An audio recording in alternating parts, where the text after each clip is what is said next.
มาเริ่มกันเลยนะครับสำหรับคอร์สที่จะเรียนตอนขึ้นม .1 นี้นะครับเด็กๆบอกไว้เลยว่าม.1ทุกโรงเรียนเทอมแรกเด็กๆจะใช้ Scratch ก่อนอันนี้ไม่ยากเราเรียนไปแล้วแต่พอเทอม2จะเป็นไมโครบิตครับมันจะยากแล้วนะเรามาเริ่มเรียนเรื่องไมโครบิตกันก่อนจะเริ่มมาทำความรู้จักกับเจ้าไมโครบิตนิดนึงเดี๋ยวคุยจะแชร์วิดีโอให้ดูนะครับ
เด็กๆครับคอมพิวเตอร์ที่เราใช้งานอยู่เนี่ยมันทำงานด้วยสิ่งที่เรียกว่า CPU สมองของคอมพิวเตอร์เรียนมาตั้งแต่ป .1 แล้วมันคือ CPU CPU ทำอะไรบ้างเราจะใช้คอมพิวเตอร์สั่งงานอะไรเราก็จะสั่งผ่านเจ้าตัวคอมพิวเตอร์ที่มี CPU ที่เราเปิดเครื่องสั่งปริ้นเอกสารไปปรินเตอร์ก็ได้สั่งให้เอ่อเพลงอยากฟังเพลงเราเปิดเพลงหรือว่าเปิดเพลงตอนงานอวอร์ดเปิด YouTube อะไรเสียงก็จะออกที่ลำโพงเหมือนกันหรือเราสั่งให้ออกจอทีวีก็ได้อย่างที่ห้องเรียนของเด็กๆป .6 A 6 B หรือที่ม .1 ก็ตามมันจะสั่งออกจอได้เลยหรือโปรเจคเตอร์ที่ห้องคอมพิวเตอร์ก็ต้องมีคอมพิวเตอร์ที่มี CPU ต่อสั่งงานออกไปมันออกจอให้เราดูนะครับ แล้วก็ สามารถสั่งออกอุปกรณ์ต่างๆ เช่น เครื่องปริ้น 3D เครื่องสแกนเนอร์อะไรเยอะแยะไปหมด เราจะต้องใช้คอมพิวเตอร์เป็นตัวในการสั่ง ทีนี้ครับสิ่งที่สั่งงานจริงๆ มันคือ CPU แต่ไอ้คำว่า CPU มันย่อมาจาก Control Processing Unit เพราะฉะนั้นเจ้าตัวนี้จริงๆแล้วเราเรียกว่า Processor ครับก็คือตัว P ตรงกลางของ CPU นั่นแหละ Processor จะเป็นชิปที่เป็นสมองของคอมพิวเตอร์เป็นหลักแปลว่าเราสั่งงานออกอุปกรณ์ไหนก็ตามก็จะใช้ Processor ผ่าน Processor เป็นตัวสั่งหมดเลยทีนี้ Processor ครับ มันมีอยู่ในคอมพิวเตอร์ทุกชนิดเลยไม่ว่าจะเป็นคอมพิวเตอร์ตั้งโต๊ะคอมพิวเตอร์โน้ตบุ๊กที่บางคนใช้อยู่ตอนนี้นะครับก็จะต้องมี CPU ในการสั่งงานหรือแม้แต่โทรศัพท์มือถือก็มี CPU ของเขาอยู่ข้างใน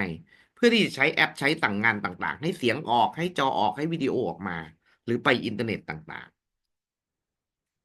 ๆทีนี้เจ้าไมโครบิตที่เราจะเรียนนับว่าเป็น CPU ชนิดหนึ่งครับ เอ้าครูเป็น CPU แล้วเอาไปใช้จะทำอะไรได้บ้างมันสั่งงานออกมาได้เหมือนกันครับทีนี้เจ้าไมโครบิตเนี่ยหน้าตาเป็นแบบนี้นะเด็กๆไมโครบิตเหมือนบนจอเลยเดี๋ยวให้ดูของจริงอีกทีหนึ่งไมโครบิตทำอะไรได้บ้างสั่งให้ควบคุมหลอดไฟต่างๆก็ได้ให้เปิดปิดไฟในบ้านให้สั่งหลอดไฟวิ่งอะไรต่างๆได้หมดเลยเพียงแต่ต้องมีอุปกรณ์พ่วง แต่หลักๆก็คือมาจากโปรเซสเซอร์นะครับหรือ CPU ตัวนี้ฝั่งหุ่นยนต์อันนี้เราเคยเรียนไปแล้วตอนป .6 นะครับหรือทำโปรเจกต์ต่างๆเหมือนที่คุยให้ดูเมื่อกี้นี้โปรเจกต์อ่าวัดค่าของดินวัดอุณหภูมิวัดทิศทางต่างๆมันมีมาให้ใน CPU ตัวนี้ตัวเดียวคุมโรงงานอุตสาหกรรมต่างๆทีนี้เราเลยต้องมารู้จักกับเจ้าไมโครบิตเนี่ยครับว่า แล้วไมโครบิตอ่ะมันมันคืออะไรมันเกิดขึ้นได้ยังไงแล้วก็ทำงานยังไงนะครับทีนี้ครับไมโครบิตหรือโปรเซสเซอร์หรือ CPU เนี่ยมันจะทำหน้าที่เป็นสมองที่เราจะเอาไปเชื่อมต่อกับอุปกรณ์ต่างๆในโลกเนี้ยมีคนผลิตเจ้าโปรเซสเซอร์เนี่ยมาหลายยี่ห้อหลายชนิดครับที่เรารู้จักและเรียนเลยก็คือไมโครบิต เดี๋ยวจะบอกต่อว่าทำไมทุกโรงเรียนมัธยมต้องใช้ไมโครบิตในการเรียน แล้วก็ อีกอย่างหนึ่งอีกตัวหนึ่งเขาเรียก Arduino อันนี้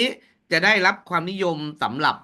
การพวกที่จะทำหุ่นยนต์ทำโปรเจกต์ต่างๆ แต่ราคามันถูกมันก็เลยไม่มีออปชันอะไรต่างๆ เท่ากับไมโครบิตแล้วก็มีของ Lego Brainstorm นะครับที่จะเป็นโปรเซสเซอร์ก็หน้าตาแบบนี้ เอาละรู้แล้วนะครับ อย่างแรกดิเรกต้องจำก็คือมันเป็นไมโครบิตเนี่ยมันชื่อว่าไมโครบิตมันเป็นโครงการของบริษัท BBC ของอังกฤษทำออกมาแจกนักเรียน1 ล้านชิ้น พอมันเป็นที่นิยมประเทศอื่นเขาก็อยากจะพัฒนาเด็กของเขาเองเหมือนกันเหมือนเราแต่เขาไม่ได้แจกเราก็ต้องไปซื้อครับอ่าทุกโรงเรียนก็ตื่นตัวกันทั่วโลกเลยว่าเฮ้ยอันนี้มันทำให้เด็กฝึกเขียนโค้ดได้ก็ซื้อมาครับในราคาตอนนี้ก็ขายอยู่ที่ประมาณ800 บาทต่อชิ้นนะครับอ่ะทีนี้ประวัติแรกเรารู้แล้วครับไมโครบิต1 ล้านชิ้นแล้วก็เผยแพร่ไปทั่วโลกเราจะได้อยากได้เราก็ต้องสั่งซื้อใน Lazada ในอะไรมีหมดเลยช้อปปี้คราวนี้ครับมันน่าสนใจอีกตรงหนึ่งก็คือถ้าเรามีแต่อุปกรณ์ใช่ไหมเรามีแต่ไมโครบิตเด็กๆก็จะไม่เห็นภาพเวลาเขียนโปรแกรมเขาก็เลยต้องมีคนสร้างโปรแกรมเรียนแบบเจ้าไมโครบิตขึ้นมาเพราะถ้าอยู่ๆเราไปซื้อเลยอ่ะ 800 กว่าบาทรวมแล้วรวมสายรวมอะไรก็พันเฮ้ยมันเปลืองเงินนะซื้อให้เด็กเกิดเด็กตามโรงเรียนที่ไม่มีอยากจะเรียนไมโครบิดอยากเขียนโค้ดแต่ไม่อยากซื้ออุปกรณ์ล่ะเพราะเวลาเราเขียนเสร็จเราค่อยมาก๊อปใส่ทีหลังแปลว่า1 อันใช้ทุกคนก็ได้ใช่ไหมเขียนแล้วก็ไปเสียบสายก๊อปโค้ดเข้าไปเขาก็เลยมีการตั้งโปรแกรมที่เรียนแบบหน้าจอเจ้าตัวนี้ให้เราทำงานโดยที่เราไม่ต้องมีอุปกรณ์ตัวนี้อยู่ในมือก็ได้ ซึ่งสร้างโดยบริษัทที่ชื่อว่า Microsoft คุณไหม Microsoft อ่าก็บริษัทที่ผลิต Windows นี่แหละผลิตเปิด Excel PowerPoint นี่แหละเขาก็แต่เป็นโครงการฟรีของบริษัท Microsoft ประเทศอเมริกาที่เขาทำเพื่อเด็กๆเป็นองค์กรขึ้นมาก็ให้เขียนโปรแกรมนี้ใส่ไว้ในเว็บเพื่อให้ทุกคนทั้งโลกเนี่ยสามารถเข้าไปได้แล้วก็เลือกภาษาของตัวเองได้เอาละครับนี่คือประวัติคร่าวๆของเจ้าไมโครบิตทีนี้ครับปีที่แล้วพี่ตั้งตาชื่อเลยมาบอกว่ามีข้อสอบด้วยว่าไมโครบิตเวอร์ชัน 1กับเวอร์ชัน 2มันต่างกันยังไงคุณครูมีโทรมาถามด้วยครูก็เลยจะบอกเลยว่าเจ้าไมโครบิตเนี่ยมันผลิตมาจริงๆเป็น3 เวอร์ชันเวอร์ชัน 1แล้วก็เวอร์ชัน 1.5แล้วก็เวอร์ชัน 2ในปัจจุบันมันจะมี2 เวอร์ชันแต่เราจำง่ายๆก็คือเวอร์ชัน 1กับเวอร์ชัน 2นะเดี๋ยวเราก็จะรู้ด้วยว่ามันต่างกันยังไงอ่าแต่ตอนนี้จบแล้วประวัติของเจ้าไมโครบิตเกิดที่ประเทศอังกฤษโดยบริษัท BBC แล้วก็เจ้าไมโครบิตผลิตมา1 ล้านชิ้นแจกคนก่อนพอเป็นที่นิยมทั่วโลกก็ขายโดยที่บริษัท Microsoft จะเป็นคนเขียนโปรแกรมให้โอเคนะครับกลับมาคุณครูครับครับพอถามหน่อยได้ไหมครับได้ครับได้ครับถามเลยวันนี้ต้องใช้โปรแกรมไมโครบิทไหมครับใช้ครับ ววันนี้ต้องใช้ใช่ไหมครับใช้ครับแต่ไม่ต้องกลัวเราไม่ใช้โปรแกรมครูครับเราจะใช้ครูผ่านครับอินเทอร์เน็ตครูครับเพราะทุกคนเปิดอินเทอร์เน็ตอยู่ตอนเนี้ยครูอ๋อครับโอเคครับเพราะฉะนั้นครูใช้ได้อยู่ครับแล้วไม่ต้องมีโปรแกรมเพราะทุกคนใช้อินเทอร์เน็ตแล้วเพราะเราใช้ซูมอยู่ครูครับครับผมมันมีเวอร์ชันด้วยเหรอครับ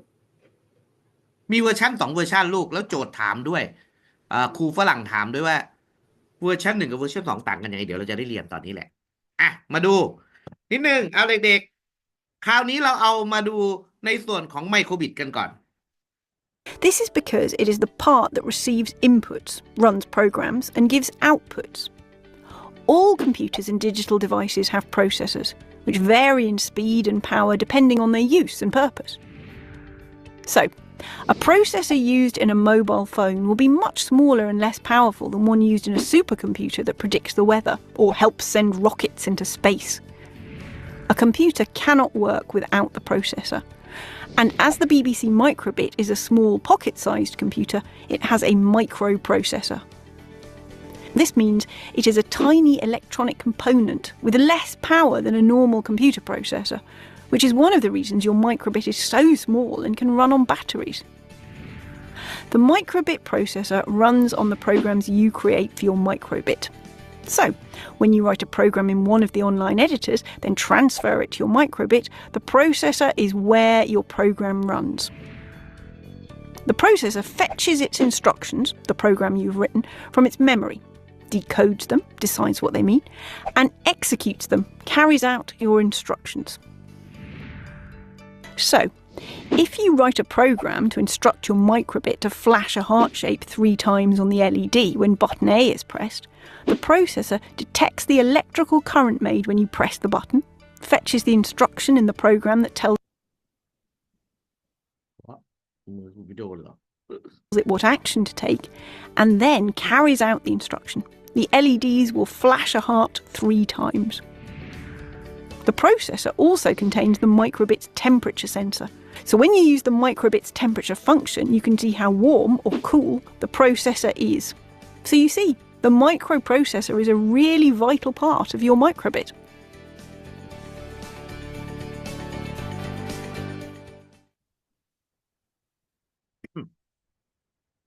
อ่ะ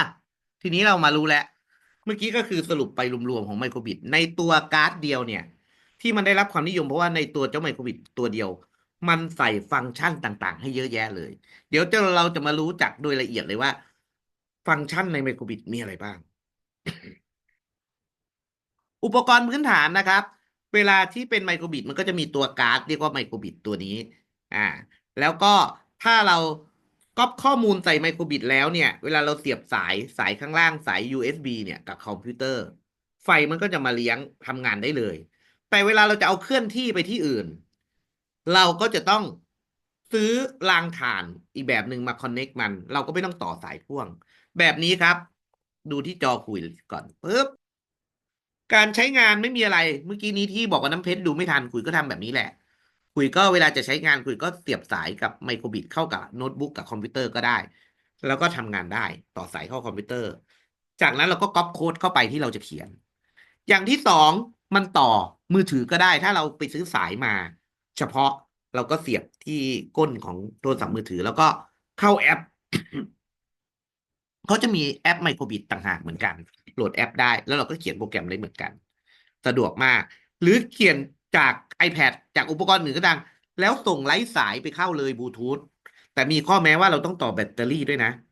ไม่งั้นมันรับบลูทูธไม่ได้แค่นั้นเองอย่างเงี้ยฮะ เมื่อกี้คุณก็ต่อแบตเตอรี่แบบนี้แหละน้ำเพชรก็เสียบเข้าไปเนี่ยแบตเตอรี่ก็มีหลากหลายเราจะมี3 ก้อน4 ก้อน1 ก้อนใช้ได้หมดเลยนะครับต่างกันแค่ว่าจะใช้ได้นานหรือเปล่าก็ขึ้นอยู่จำนวนของถ่านทีนี้เรามารู้จักกับเจ้าไมโครบิตมันมีหลอดไฟอยู่25 ดวงครับ25 ดวงนี้เราสามารถควบคุมมันได้ทุกดวงด้วยเดี๋ยวเราจะได้เรียนกันนะครับเวอร์ชัน 1ก็มีหลอดไฟ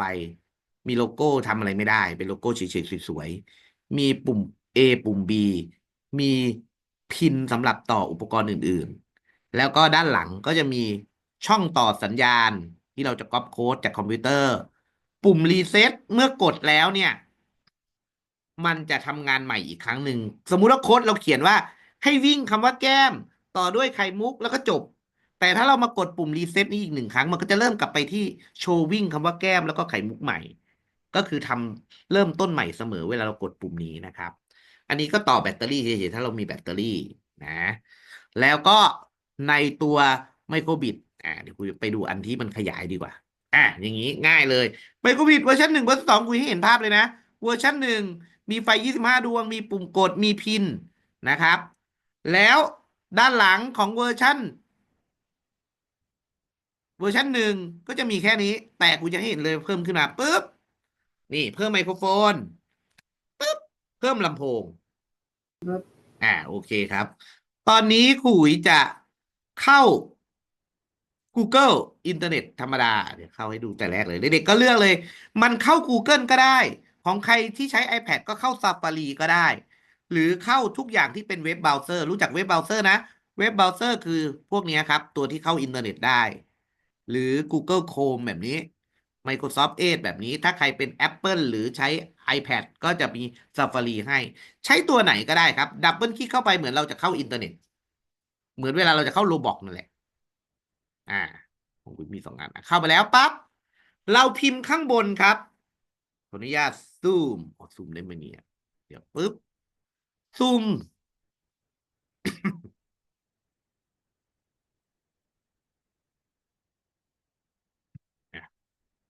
พิมพ์คำว่า อันแรกวิธีเข้านะครับ make code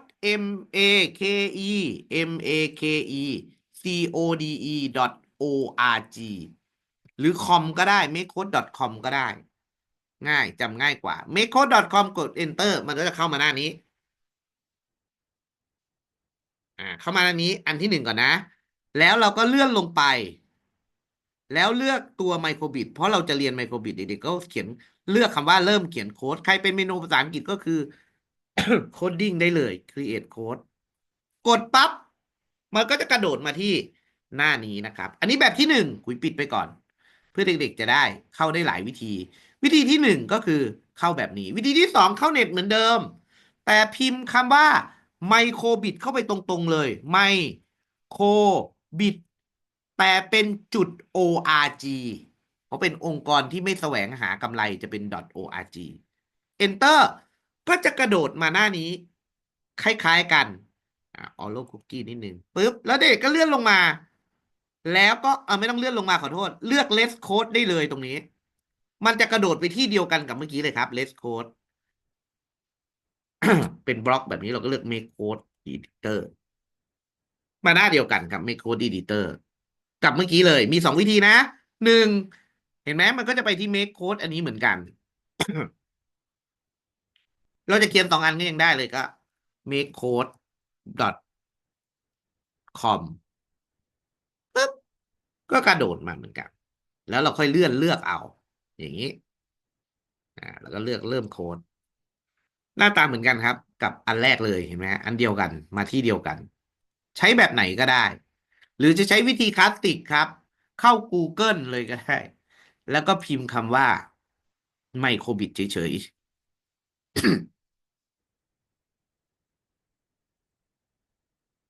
อย่าง Google อย่างนี้แล้วก็พิมพ์ไมโครบิตก็ได้ทุกคนเข้าเลยครับ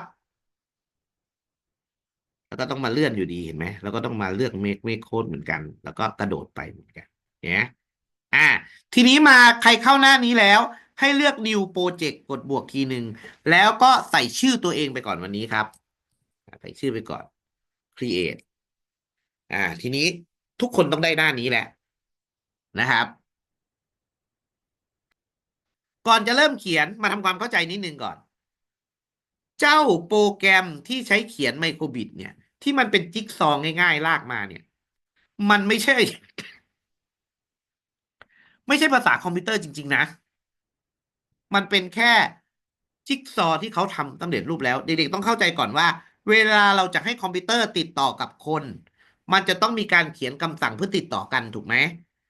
แต่เราเขียนคำสั่งไปเลยเป็นภาษาอังกฤษเนี่ยคอมพิวเตอร์มันไม่เข้าใจ มันเป็นเครื่องใช้ไฟฟ้า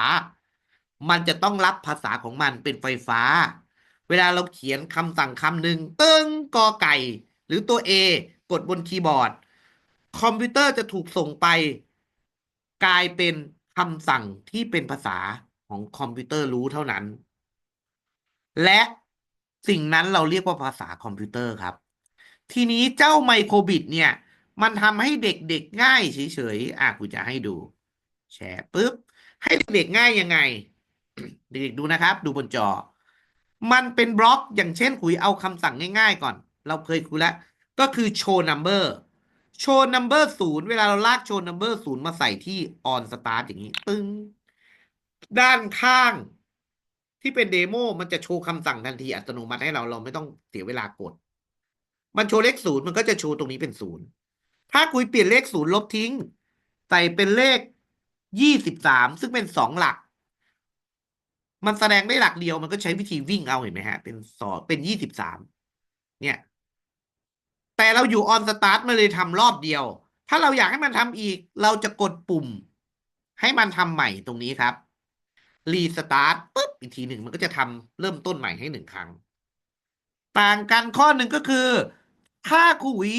เอาคำสั่งโชว์นัมเบอร์23ไปอยู่ที่ออนสตาร์ทมันจะทำรอบเดียว ดูนะครับ รอบเดียวแล้วจุดหายไปจอมืด แต่กลับกันถ้าครูอุ๋ยเอาตัวนี้ไปอยู่ที่ forever มันจะวิ่ง23ไปเรื่อยๆ แบบนี้ปุ๊บพอหมดแล้วก็23ใหม่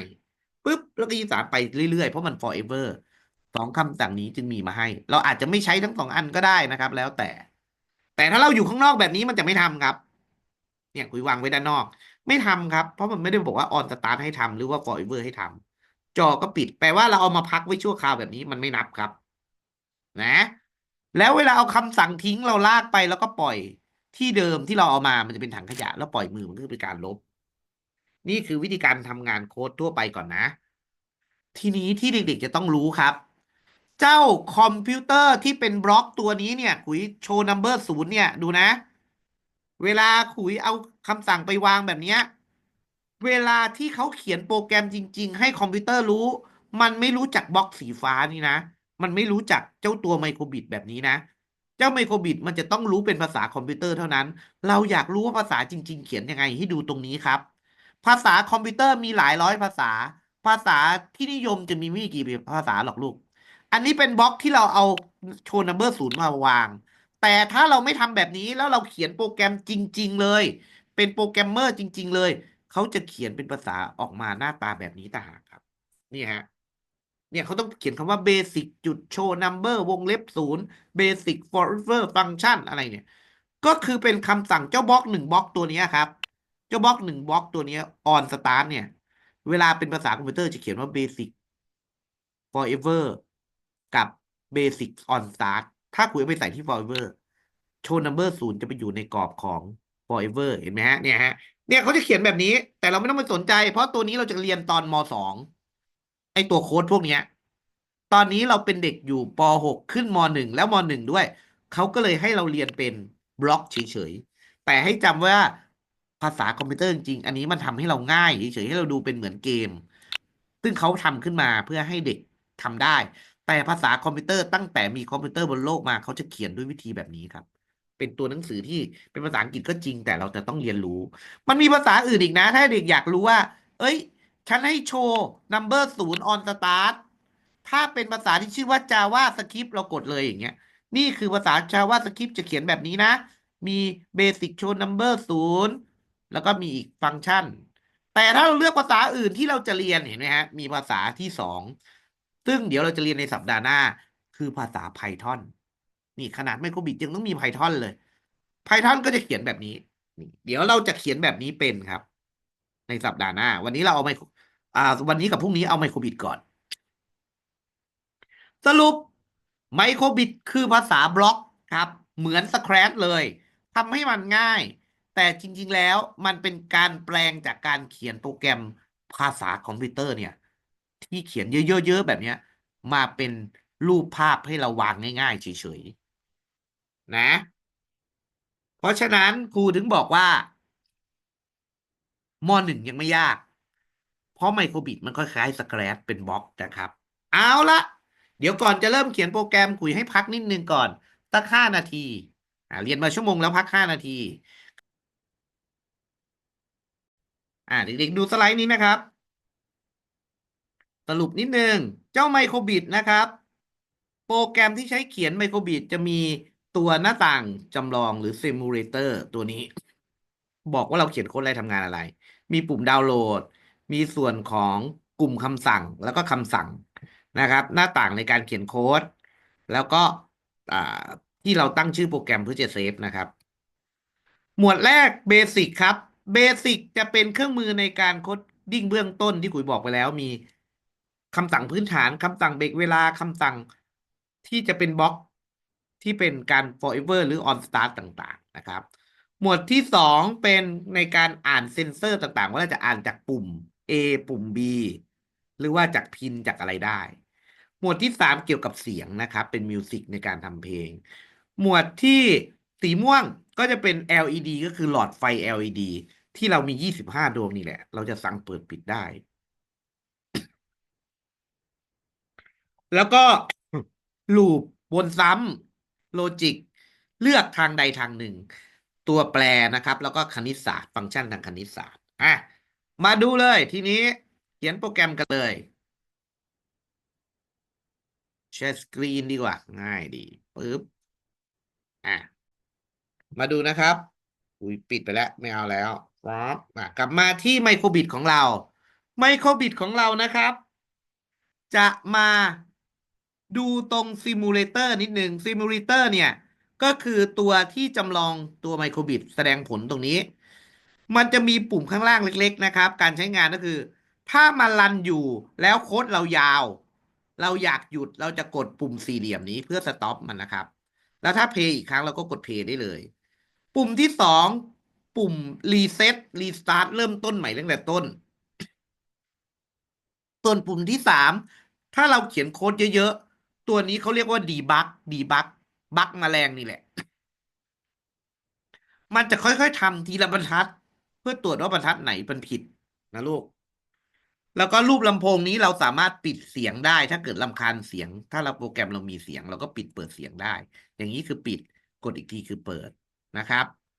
แล้วก็ปุ่มสุดท้ายเป็นปุ่มขยายเต็มจอครับ เราอยากดูซิมูเลเตอร์ตัวนี้เต็มจอเรากดทีหนึ่งอย่างนี้ มันจะออกมาฉายเต็มจอให้ แล้วเราก็ทำงานกับมันได้กดปุ่มซ้ายกดปุ่มขวาตามที่เราสั่ง อยากกลับไปก็กดที่เดิมแบบนี้นะครับ เวลาเราดูเต็มจอเราจะมาเลือกตัวขยายเต็มจอได้นะครับ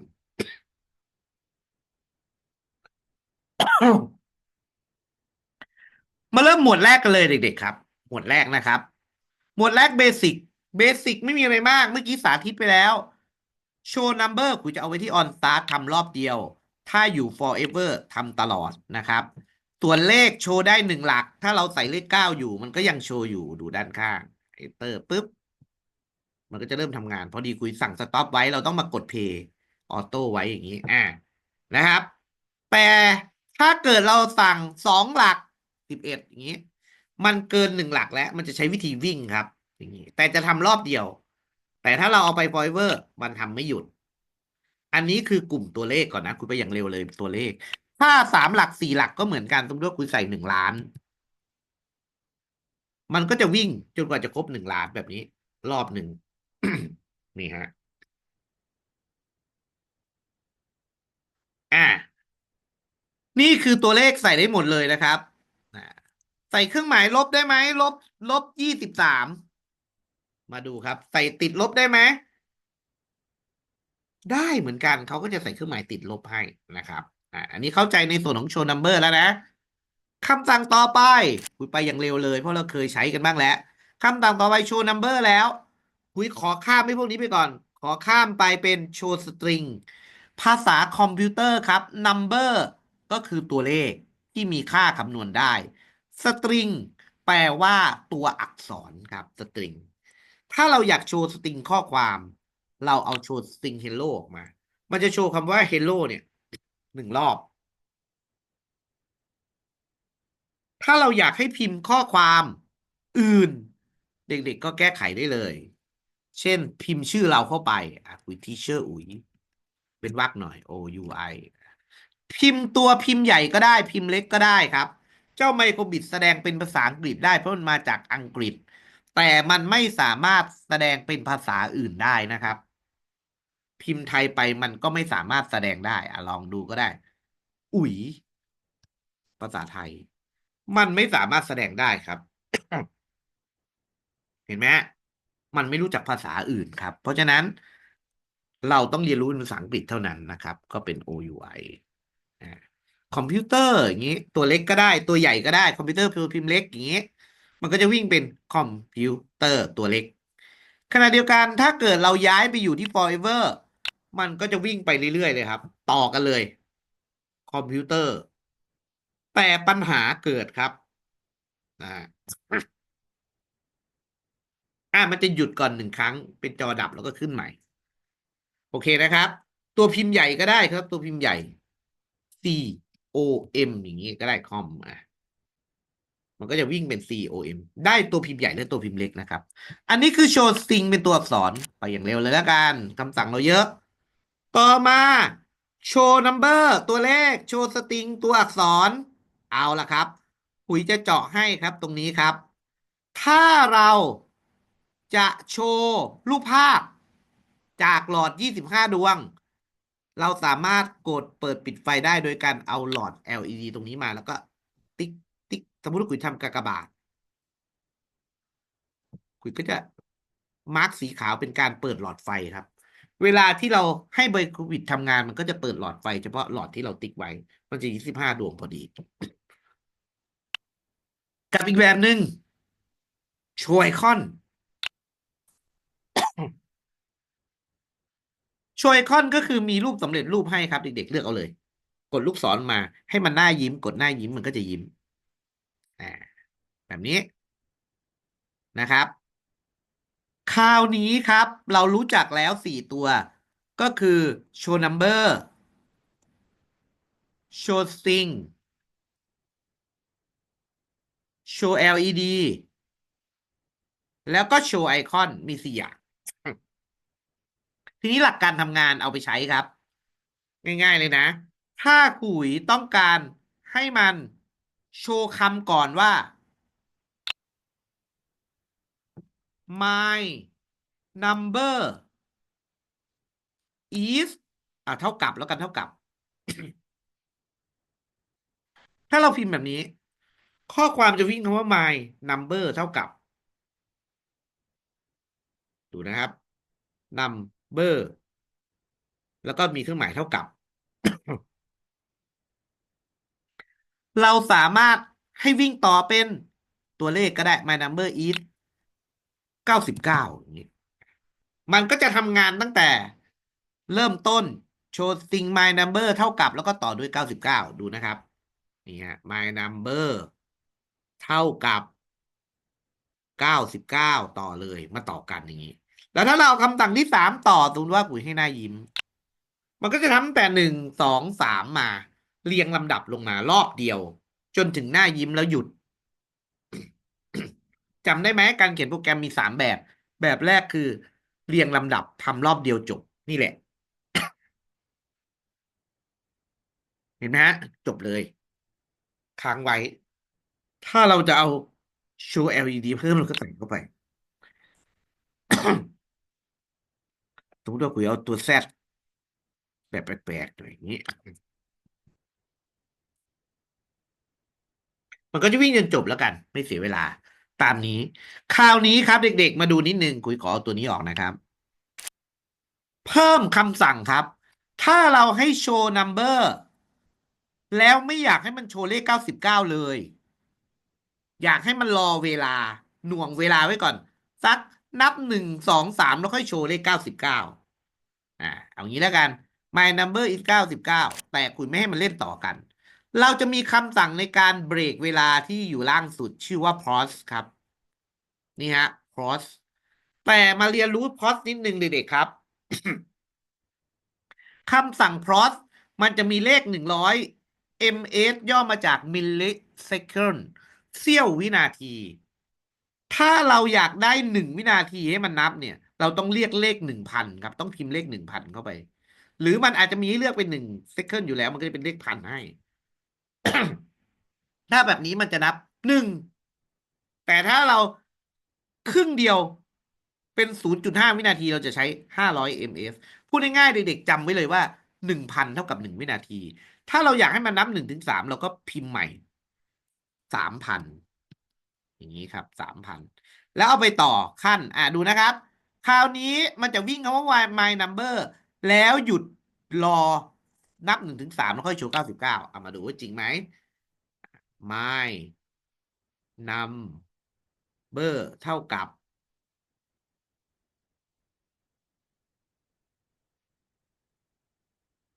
1 2 3โชว์เห็นไหมครับ นี่คือตัวคำสั่ง pause ที่เอาไปใช้ขั้น อันนี้แบบแรกนะ มาดูอีกแบบหนึ่งหุยเอาไปใช้กับรูปภาพไอคอนหุยอยากให้เจ้าไมโครบิบมันเหมือนหัวใจเต้น มันมีหัวใจเล็กกับหัวใจใหญ่เห็นไหมหุยเอาหัวใจใหญ่ก่อนปั๊บแล้วหุยก็ให้มันพอสเอา1 วินาทีแล้วกัน1 เซคันด์แล้วเปลี่ยนรูปเป็นหัวใจเล็กแบบนี้อ่ามาดูครับมันจะทำอะไรมันใหญ่แล้วก็เล็กแล้วก็หยุดแค่นี้ แต่เราอยากให้หายใจตลอดเวลาใช่ไหมมนุษย์เรามันนะหายใจตลอดเวลา ย้ายมันไปไว้ที่ forever ครับแต่ถ้าแบบนี้มันจะโชว์1 วินาทีส่วนอันหลังโชว์แป๊บเดียวแล้วก็ย้อนกลับมา มันเร็วไปเห็นไหมครับปุ๊บเราก็อาจจะเอา1 วินาทีมาเพิ่มอีกให้กับเจ้าอันเล็ก ก่อนที่มันจะวนขึ้นไป ถ้าเป็นแบบนี้มันจะหายใจทุก1 วินาทีครับ ดูนะครับปุ๊บ1 2 3 4ถ้าอยากหายใจเร็วกว่านี้ไม่ต้องใส่เลยก็ได้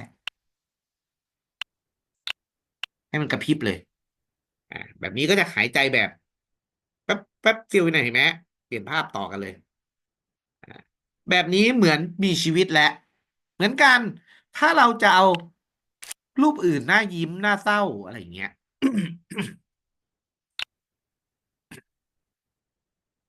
หน้ายิ้มก่อน แล้วผ่านไปสัก2 วินาทีก็หน้าบูด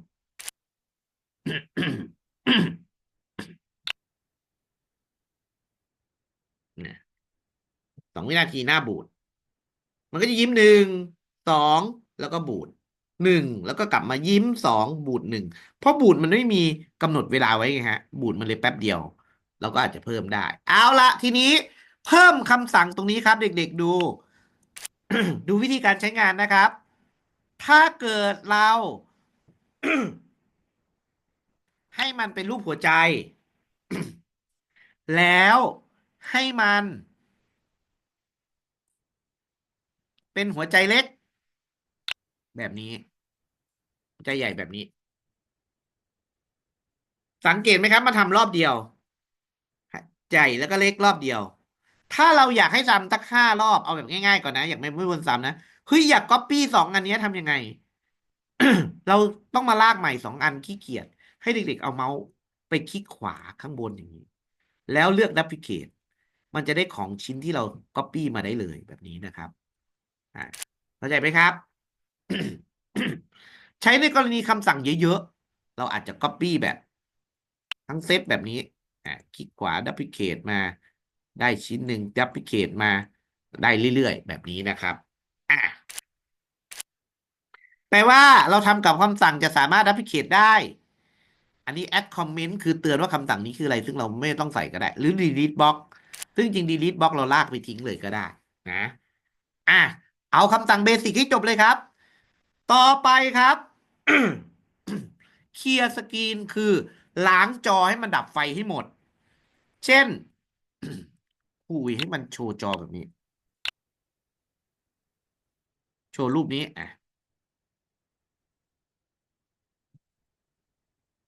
ตัวทีเนี่ยนะบนจอมันจะโชว์ค้างเลยเห็นไหมโชว์ค้างรอบเดียวโชว์ไว้ แต่ฉันอยากให้มันล้างจอเราก็จะเอาเวลามาสมมติว่าคุยจะให้มันโชว์สัก2 วินาทีพอครบ2 วินาทีแล้ว ให้มันเคลียร์จอให้หน่อย เราจะใช้คำสั่งเคลียร์สกรีนมาลองนับดู เริ่ม1 2เคลียร์สกรีนเห็นไหมฮะแบบนี้ปกติเราไม่รู้ว่าไฟมันมีอะไรบนจอบ้างแต่ให้ปิดไฟให้หมด เราจะใช้คำสั่งที่ชื่อว่าเคลียร์สกรีนนะครับ ทีนี้ครับ ทั้งหมดนี้กรณีถ้าเผลอเอา on start ทิ้งไปเอา forever ทิ้งไป จะไปหาได้ที่ไหน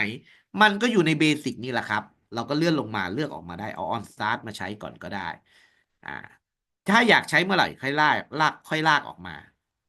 ทีนี้อย่างที่2ที่กูจะสอนก็คือ มันสามารถทำ2 อย่างพร้อมกันได้ครับ ทั้ง on start และ forever เช่น on start คุยบอกว่าเมื่อ on start เมื่อจอขึ้น ให้มันโชว์หน้ายิ้ม แล้วต่อจากนั้นน่ะ เราอยากให้มัน forever เราก็อาจจะให้มันโชว์ forever ตลอดเวลาคุยโชว์รูปหัวใจ ถ้าทำสองอันพร้อมกันมันจะเลือกอันไหนมาดูครับ มันจะยิ้มก่อนแล้วก็โชว์หัวใจตลอดไป คือมันจะทำ on start ก่อนแล้วก็กระโดดมาที่นี่ได้เลยนะครับเข้าใจนะอ่าก็คล้ายๆกับตอนเขียนสแครชนั่นแหละ เอาละครับในคำสั่งเบสิกไม่มีอะไรมากที่เราจะใช้บ่อยจะยืมมาใช้บ่อยก็คือเจ้าหยุดเวลานี่แหละมันเหมือนกับหยุดเวลานะครับคำสั่งสุดท้ายช่วยเราในการบอกทิศทางเราต้องการรู้ทิศไหนเป็นทิศไหนลูกศรเราจะเอามาจากคำสั่งโชว์แอโร่อย่างนี้ให้โชว์ลูกศรทางเหนือมันก็จะทำลูกศรยิงขึ้นเหนือให้มันถือว่าตรงนี้เป็นเหนือก่อน แต่ไม่ใช่ทิศจริงนะ เราสามารถกดมาเลือกได้ เป็น east ตะวันออกเห็นนะครับ หรือ south ข้างล่าง มันก็จะหันลูกศรไปด้านล่าง ใช้ในการเขียนโปรแกรมเราไม่ต้องมานั่งเปิดปิดไฟ กรณีเราอยากจะทำโปรแกรมเข็มทิศอะไรต่างๆนะครับ เดี๋ยวเราจะพาทำเบสิกหมดแล้ว ไปอย่างเร็วเลย เบสิกมีโชว์นัมเบอร์ โชว์สตริงแต่ที่จะสอนเด็กๆครับ คุณครู สมมุติว่าเราต้องการโชว์อ่าเดี๋ยวต่อจากนี้เราจะสอนวิธีเอามาใส่ในช่องกลมๆพวกนี้ ตอนนี้เอาเลขตรงๆก่อนนะ ไปต่อที่ Input ก่อนครับคุยไปต่อ Input อย่างเร็วเลยนะ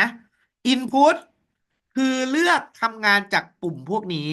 หรือการทัชสกรีนนี้หรือแตะอะไรพวกนี้ได้หมดเลย หรือการทำให้ไมโครบิตเอียงซ้ายเอียงขวากรณีเช่น คุยจะบอกว่าเมื่อกดปุ่ม A เราก็จะใช้คำว่า on button A เอาออกมา เมื่อกดปุ่ม A เมื่อไหร่ จะให้มันโชว์หน้ายิ้ม เราก็เอารูปหน้ายิ้มออกมาอย่างนี้ หมายความว่ายังไงคำสั่งนี้หมายความว่ามันจะไม่ทำงานจนกว่าเราจะเอาเมาส์เราไปคลิกหรือเอาใครใช้ iPad อยู่เอานิ้วไปคลิกที่รูปปุ่ม A ตรงนี้คลิกหนึ่งทีปุ๊บมันก็โชว์หน้ายิ้มเลยเพราะเราเขียนคำสั่งแล้วว่าให้ทำสิ่งที่อยู่ในนี้เมื่อกดปุ่ม A เหมือนกันถ้าขุยอยากได้ให้มันต่อกันหลายคำสั่งเมื่อกดปุ่ม A แล้วขอให้หน้ายิ้มอ่า2 วินาทีจากนั้นให้มันโชว์ โชว์หมายเลข99อย่างนี้ก็ได้อะ มันก็จะไม่ทำงานพอเราเอาเมาส์ไปกดปุ่ม A ถึงจะทำดูนะครับปั๊บมันก็จะทำ3 อันเรียงลงมาก่อนปึ๊บแล้วก็99แบบนี้ กรณีเราอยากทำปุ่ม B บ้าง เราก็จะเลือกอันใหม่ครับใน Input on button A ลากออกมาแล้วเปลี่ยนเป็น A เป็น B แล้วเราก็ใส่คำสั่งไปแต่ถ้าเป็น B ฉันอยากได้แบบนี้แหละ แบบนี้หมดเลย แต่จะเปลี่ยน Copy มาเลยครับ Duplicate ไม่อยากลากมา เปลี่ยนเป็นหน้าเศร้า เสร็จแล้วก็รอ Duplicate ออกมา รอ2 วินาที แล้วเปลี่ยนเลขเป็นเลข0แล้วกัน อย่างนี้เปลี่ยนเป็นเลข0ถ้าแบบนี้เรากดได้ทั้ง A และ B ครับ ถ้าคุยกดปุ่ม B เมื่อไหร่ มันก็จะเป็นหน้าเศร้า2 วินาทีแล้วก็เป็นเลข0แต่ถ้าคุณกดปุ่ม A มันก็จะกลายเป็นหน้ายิ้ม แล้วก็โชว์เลข99แล้วแต่เราจะใส่คำสั่งเข้าไป นี่คือการใช้ Input A Input B แต่มันเจ๋งกว่านั้น มันมี Input C ครับ แต่คุณจะก๊อปเอาเลยนะทั้งหมดคุณก๊อปที่ตัวนี้มันจะได้ทั้งหมดเลยปั๊บสังเกตอะไรอย่างหนึ่งนะลูก ทุกคนดูบนจอ ถ้าเกิดคำสั่งที่ก๊อปมาดันเลือกเป็น B มันมี B อยู่แล้ว มันจะไม่ต้องกลัวเออร์เลอร์ลูก มันจะเป็นสีเทาบอกว่าใช้การไม่ได้เตือนเรา ถ้าเราเลือกเป็น A ล่ะ เลือกเป็น A ล่ะ มันก็ยังสีเทาอยู่เพราะ A มีแล้วลูกตรงนี้ เราจะเลือกเป็นเมื่อกดปุ่ม A B พร้อมกัน ถ้า A B พร้อมกันฉันจะให้มันโชว์เป็นรูปผี2 วินาทีแล้วก็โชว์เลขอะไรดีเลข8อย่างเงี้ยมันก็จะมีปุ่มเห็นไหมสังเกตตรงนี้ครับ ตอนแรกไม่มีแค่ A B แต่พอเราเพิ่มคำสั่ง AB มันจะมีปุ่มจำลองมาให้ เพราะเราไม่สามารถเอาเมาส์เดียวกด2 อันพร้อมกันได้ เขาเลยทำปุ่มขึ้นมาให้1 อัน แต่ในความเป็นจริงในการ์ดจริงเขาจะต้องเอามือนิ้วโป้ง2 อันหรือนิ้ว2 นิ้วเนี่ย กด AB พร้อมกันจริงๆนะ แต่อันนี้มันไม่มีไงเขาเลยทำจำลองขึ้นมาให้เลย พอกุยกด AB ตุ้ม มันก็เป็นรูปผี2 นาทีแล้วก็เลข0แล้วก็เลข8 เข้าใจยังครับ อันนี้กด B ก็จะเป็นอย่างนี้ กด A ก็จะเป็นอย่างนี้ กด AB ก็จะเป็นอย่างนี้ เราสามารถใส่คำสั่งในนี้ได้เลย ครูครับเอาใหม่ ค ได้ รับ ไหม ผม ครูเอาใหม่ได้ไหมครับไฟดับบ้านผม ว่าไงนะลูก ไฟบ้านผมดับครู ไฟดับเหรอ มาแล้วครับ มาแล้ว เมื่อกี้ไม่ทันตรงไหน เออ ไม่เป็นไรกุยชวนให้ใหม่แบบรวบเลย เออ ดูนะครับ แชร์ก่อนปั๊บปั๊บเอาทิ้งนะ ทุกคนดูใหม่นะครับ เดี๋ยวเราจะไปคำสั่งต่อไปแล้ว กุยเอาทิ้งหมดเลย เมื่อกี้เรารู้จักคำสั่งเบสิกไปแล้ว โชว์ตัวเลข โชว์ไฟ LED โชว์ไอคอน โชว์เฮลโลเคลียร์สกรีนล้างจอ เอาไฟเวอร์ออกมา หยุดเวลาแล้วก็โชว์เข็มทิศ แต่ใน Input จะเป็นการสั่งปุ่มครับ เราจะทำปุ่มโดยการใช้คำสั่งแรก ก็คือ on button A เป็นการสั่งปุ่ม A แล้วเราก็มี on button B เป็นการสั่งปุ่ม B แล้วก็มี A กับ B พร้อมกันจำลองการกดปุ่ม2 ปุ่มพร้อมกัน แต่เรามีเมาส์เดียวมันกด2 อันไม่ได้ เขาก็เลยทำปุ่มที่3มาให้ ซึ่งในเบโคบิดจริงๆไม่มี ในปฏิบัติจริงๆ เราต้องเอานิ้ว2 ปุ่มกดนะเราสามารถเขียนคำสั่งในพวกนี้ได้ เช่นถ้า A คุยบอกว่าให้มันโชว์หัวใจ ส่วน B คุยใช้วิธีดับพิเคทเลยนะปึ๊บลากมา ถ้ามันซ้ำกันมันจะเป็นสีเทา แปลว่าใช้ไม่ได้ เราต้องเปลี่ยนปุ่มนี้ถูกใช้ไปแล้ว งั้นเอาปุ่ม B ปุ่ม B ได้ ถ้าปุ่ม B ฉันจะเปลี่ยนเป็นรูปผี แล้วถ้าปุ่ม A B พร้อมกันล่ะดับพิเคทคุยดับพิเคทมาเป็น B เห็นไหม มันก็เทาเพราะมันเตือนว่ามีใช้ไปแล้ว ถ้าเลือก A มันก็ใช้ไปแล้ว มันก็ไม่ยอม ปุ่ม AB ล่ะยังไม่ได้ใช้ เราจะบอกว่าถ้าปุ่ม AB พร้อมกันใช้เป็นกากบาทแบบนี้ เวลาเราใช้งานกด A ปึ๊บกด A ก็จะเป็นหัวใจ กด B ก็จะเป็นผี กด AB ก็จะเป็นอันนี้ แล้วแต่เราจะเลือกเห็นไหมครับ เลือกได้เลย เห็นไหมมันจะไปตามปุ่มที่เราเลือก ต่อไปครับ นอกจากมันสั่งปุ่มได้แล้ว เจ้าไบโคบิดมันมีเซ็นเซอร์อย่างอื่นอีก เซ็นเซอร์ชื่อว่า Shake on Shake เนี่ยครับ แต่มันมีย่อยอยู่ข้างในกดออกมาจะเป็นรูปภาพให้เห็นด้วย ถ้าเช็คหมายความว่าเราเขย่าไมโครบิด เอาไมโครบิดเนี่ยถือขึ้นมาแล้วเขย่าแล้วค่อยให้ทำคำสั่งนั้นๆ เช่นคุยบอกว่าถ้าเช็คเมื่อไหร่ ให้มันโชว์เลข 1อย่างนี้แล้วกันโชว์เลข 1แต่ถ้าคุยให้มันเปลี่ยนคำสั่งมั่ง on check ใช้ไปแล้ว สมมุติว่าให้มันโลโก้อัพแปลว่าถ้าเราหงายขึ้นให้โลโก้ชี้ขึ้นฟ้า มันรู้ขนาดนั้นเลยนะ ถ้าโลโก้อัพให้มันโชว์เลข 2เอามาอีก แล้วถ้าผู้ให้มันเอียงซ้าย เหมือนเราจับไมโครบิดนอนแล้วก็เอียงซ้าย ให้มันโชว์เลข 3แบบนี้ดู3 อัน มันมีเซ็นเซอร์ด้วยครับเด็กๆมาดู แล้วเราจะทำยังไงคุณครู มันมีจำลองมาให้ เพราะว่าเราไม่สามารถเอาเมาส์ไปเขย่า แต่ถ้าเราเขย่าเห็นไหมเขย่าถ้าโลโก้อัพเนี่ยโลโก้อัพเนี่ยมันจะโชว์เลข 1โลโก้อัพโชว์เลข 1ถ้าเช็คกดเช็คปุ๊บมันจะโชว์เลข 1ขอโทษถ้าสมมุติการเช็คการเขย่าจะโชว์เลข 1แต่ถ้าโลโก้อัพจะโชว์เลข 2แต่พอดีมันซ้ำกันกับเช็คไงมันหงายอยู่สมมุติว่าคุยเปลี่ยนจากเช็คจากโลโก้อัพเป็นโลโก้ดาวดีกว่านี่ มันมีครับ ถ้าเกิดเราเขย่าจะโชว์เลข 1เห็นไหมครับ แต่ถ้าคุยกดให้โลโก้มันอัพมันดาวลงกดคว่ำลงนี่เหมือนเรากดลงเห็นไหมมันกดลง มันจะโชว์เลข 2แต่ถ้าคุยให้มันเอียงซ้ายเอามือไปเอาเมาส์เลื่อนมันเอียงซ้ายหน่อย มันจะเปลี่ยนเป็นเลข 3ซึ่งของจริงมันก็จะเป็นอย่างนี้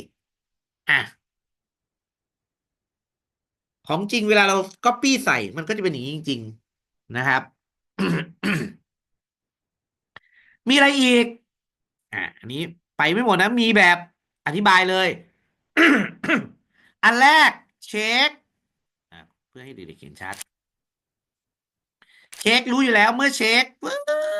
เขย่าเขย่าเขย่าเขย่าเขย่าเขย่าเขย่าเลขหนึ่งก็มา อย่างที่สองโลโก้อัพถ้าโลโก้หงายขึ้นมันจะโชว์เลข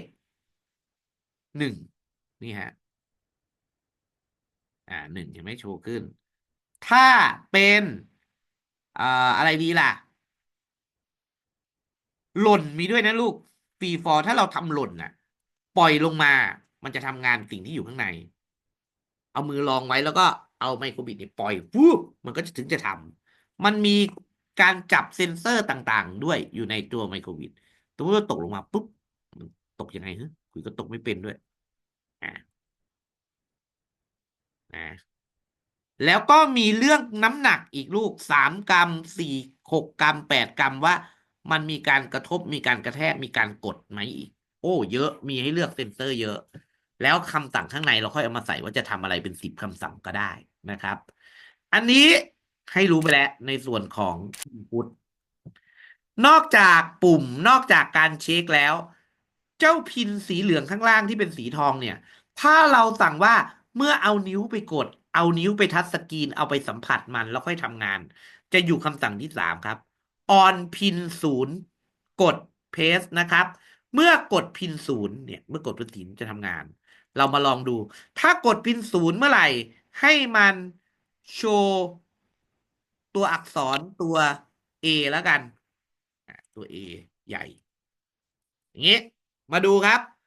หุยจะยังไม่ทำอะไรตอนนี้เริ่มทำงานแล้ว เมื่อไหร่สมมติว่าเมาส์หุยเป็นนิ้วไปสัมผัสพิน0ปุ๊บสัมผัสพิน0ปุ๊บ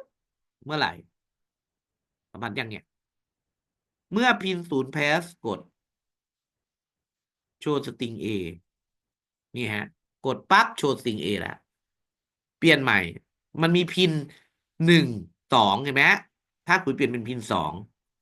เมื่อไหร่คุยไปกดพิน2มันถึงจะโชว์ตัว A พิน1ไม่โชว์พิน0ไม่โชว์พิน1ไม่โชว์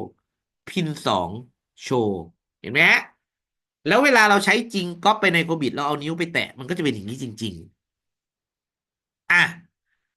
มีอะไรอีก Input ครับ นอกจากปุ่มกดการเขย่าการเซ็นเซอร์มาแล้ว กดพินสีทองข้างล่างแล้วนะครับ ก็จะมีคำสั่งอื่นๆอีกเดี๋ยวเราจะเอาไปผสมทีหลังนะครับ ทีนี้ไปผสมทีหลังไม่ต้องผสมทีหลังแหละตอนนี้ให้เด็กๆดูเลย เรามาเรียนกันต่อ การผสมกันระหว่างคำสั่งเบสิกกับคำสั่ง Input คุยต้องการให้เริ่มต้น ช่วยบอกอุณหภูมิเฮ้ยมันบอกอุณหภูมิได้ด้วยเหรอเจ้าตัวไมโครบิดใส่ชิปจับอุณหภูมิมาให้ด้วยครับ อุณหภูมิเป็นองศาเซลเซียสเป็นอะไรนี่แหละ วิธีการใช้งานเราจะต้องให้มันโชว์เช่นเราต้องการให้โชว์อุณหภูมิเป็นตัวเลขว่ากี่องศาเราจะต้องโชว์นัมเบอร์ใช่ไหมเราลากโชว์นัมเบอร์ออกมาเลย ถ้าเราเอาไว้ on start นี่ฮะมันโชว์ number 0ก่อนใช่ไหมมันยังไม่ใช่สิ่งที่เราต้องการ ให้เราไปที่ input ครับ แล้วเราเลื่อนลงมาจะมีเซ็นเซอร์ต่างๆ ดังนี้ครับ acceleration คือน้ำหนักการกด pin กด light level คือความสว่างของแสงหรือแสงแดดส่องว่ามันแรงมากแรงน้อย compass heading เกี่ยวกับเข็มทิศ temperature คืออุณหภูมิครับเดี๋ยวคุยเริ่มจากอุณหภูมิก่อน เราลากตัวนี้ไปเลยครับ temperature แล้วเราบอกว่าเมื่อเริ่มต้นให้มันโชว์อุณหภูมิ ที่มันจับได้จากการ์ดไมโครบิดนี่ฮะ มันจะจำลองว่าตอนนี้21 องศา เราสมมุติว่า21 องศา เลขมันก็จะวิ่ง21แต่มันวิ่งรอบเดียวไง แต่ถ้าเราย้ายไปอยู่ forever มันจะจับตลอดเวลาแบบนี้ดูนะครับปึ๊บตอนนี้21มันก็วิ่ง21เพราะเราลองมันมีจำลองมาให้ว่าถ้าอุณหภูมิห้องมันสูงกว่านี้ล่ะ สมมติอุณหภูมิห้องเป็น32เลขก็จะวิ่งเป็น32ให้ แปลว่าเราทำไมโครบิดเป็นตัวเทอร์โมมิเตอร์ได้ จับอุณหภูมิห้องได้ นี่ฮะพอเราลองเปลี่ยนอุณหภูมิดูปึ๊บ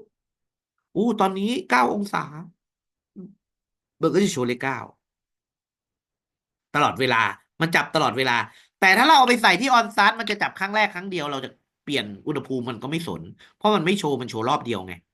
เนี่ยเราเปลี่ยนใหม่มันก็ไม่วิ่ง เพราะเราไม่ได้ให้มันทำตลอดเวลา แต่ถ้าทำตลอดเวลาเราจะเปลี่ยนอุณหภูมิได้อุณหภูมิมีการเปลี่ยนแปลงเมื่อไหร่มันก็จะวิ่งใหม่ทันที2115มันก็เป็น15แบบนี้ นี่คือการทำให้เขียนโปรแกรมให้เจ้าไมโครบิตเป็นอุณหภูมินะครับ ต่อไป มีอะไรอีก ถ้าไม่ใช้ temperature ล่ะคุณครูถ้าไม่ใช้ temperature มีอย่างอื่นอีกไหม มีครับ สิ่งที่เรียกว่า ความสว่างลูกไลท์เลเวลความสว่างของแสง มันจับจากไหน มันจับจากเจ้าตัวไมโครบิตเนี่ย เด็กๆเห็นหลอดไฟไมโครบิตมี25ดวงใช่ไหม มันไม่ได้มีความสามารถแค่ในการส่องแสงไฟนะ มันสามารถจับแสงไฟได้ด้วย เช่นถ้าเราเอาไมโครบิตไปวางกลางแดด แสงก็จะว่าจ้ามากจะไม่สว่างมาก มันก็จะแสดงค่าออกเป็นตัวเลข ซึ่งตัวเลขความสว่างสูงสุดอยู่ที่255แล้วถ้าขุยเอามันไปใส่กล่องมืดหรือเอามือคุมไอ้หลอดไฟไว้ปิดไว้เลยกำในมือไว้เลยให้มันมืดตื้อเลยมันจะมีค่าลดลงเป็น0แต่ถ้ามันสว่างนิดนึงมันก็จะค่อยๆมีค่าตั้งแต่0ถึงสว่างมาก255เราลองมาทดสอบดูครับคุยจะเอาค่าความสว่างไลท์เลเวลมาใส่เป็นนัมเบอร์ดูใส่ตรง forever ถ้าเราจับรอบเดียวเลยด้วยอุณหภูมิห้องเราจะใช้คำว่า on start แบบนี้ มันก็จะจำลองให้ว่าความสว่างตอนนี้เห็นไหมครึ่งหนึ่ง128แสงแดดมันมีแค่ประมาณแสงสว่างประมาณ128มันก็จะโชว์เลขออกมากูจะเอาไว้ที่ forever แล้วเราจะเปลี่ยนความสว่างดู สมมุติว่าโอ้ตอนนี้นะครับ ตอนเช้าตื่นเช้ามา แดดมีนิดเดียว มันก็จะโชว์เป็นเลขความเข้มของแสงให้ โอ้แดดประมาณ39ตอนเที่ยงครับ แสงแดดตุ้มเลยเต็มไปเลยรอ255เลขก็จะวิ่ง255เห็นไหมฮะ ใช้ประโยชน์อะไรได้ไมโครบิตแบบนี้จับแสงได้เขาก็เลยเอาไปทำโปรเจกต์ได้ไงลูกว่าเฮ้ยจับเวลาเปิดปิดไฟก็ใช้ตัวนี้ได้นะ ต่อสายไปเข้าหลอดไฟ แล้วให้มันจับเราก็เขียนโปรแกรมไว้ว่า ถ้าแสงสมมติว่าคือเขียนว่า ถ้าแสงน้อยกว่า10หรือน้อยกว่า0หรือเท่ากับ0อย่างเงี้ยหรือเท่ากับ0หรือเอาสักน้อยกว่าสัก10ก็ได้มันน่าจะเป็นกลางคืนแล้ว ให้ดับไฟ แบบนี้เป็นต้น ถ้าแสงมากกว่า10เมื่อไหร่ แปลว่ามีแสงให้ดับไฟ โทษถ้าแสงมากกว่า10ให้ดับไฟ ถ้าแสงน้อยกว่า10ให้เปิดไฟเห็นไหมมันก็จะเป็นไฟเปิดปิดอัตโนมัติน่ะบ้านใครมีก็จะเป็นลักษณะการเขียนโปรแกรมแบบนี้แหละแต่ก็เขียนไว้ในตัวหลอดไฟเฉยๆนะฮะก็คือมีค่าของแสงแบบนี้อ่ะพอจะเข้าใจตัวไลท์เลเวลนะ อีกตัวหนึ่งอีกตัวหนึ่ง อีกตัวหนึ่งครับ นั่นก็คือที่ใช้บ่อยๆคือคอมพาสก็คือเข็มทิศครับ เข็มทิศนี้จะเป็นตัวบอกครับว่าเดี๋ยวคุยลืม เราต้องโชว์ตัวเลขของเข็มทิศด้วยนี่คุยโชว์ที่ forever แล้วกัน เอาเข็มทิศมาใส่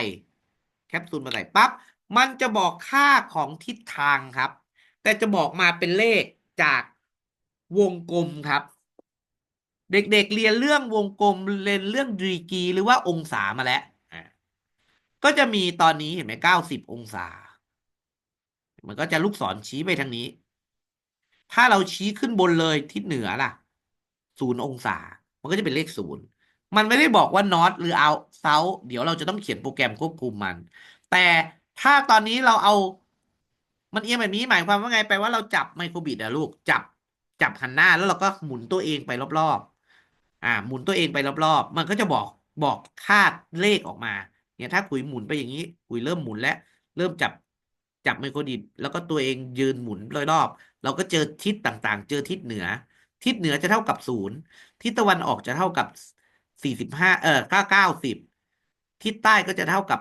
180หลักการวงกลมเลยลูก แล้วก็ถ้าทิศตะวันตกก็จะเป็น275แบบนี้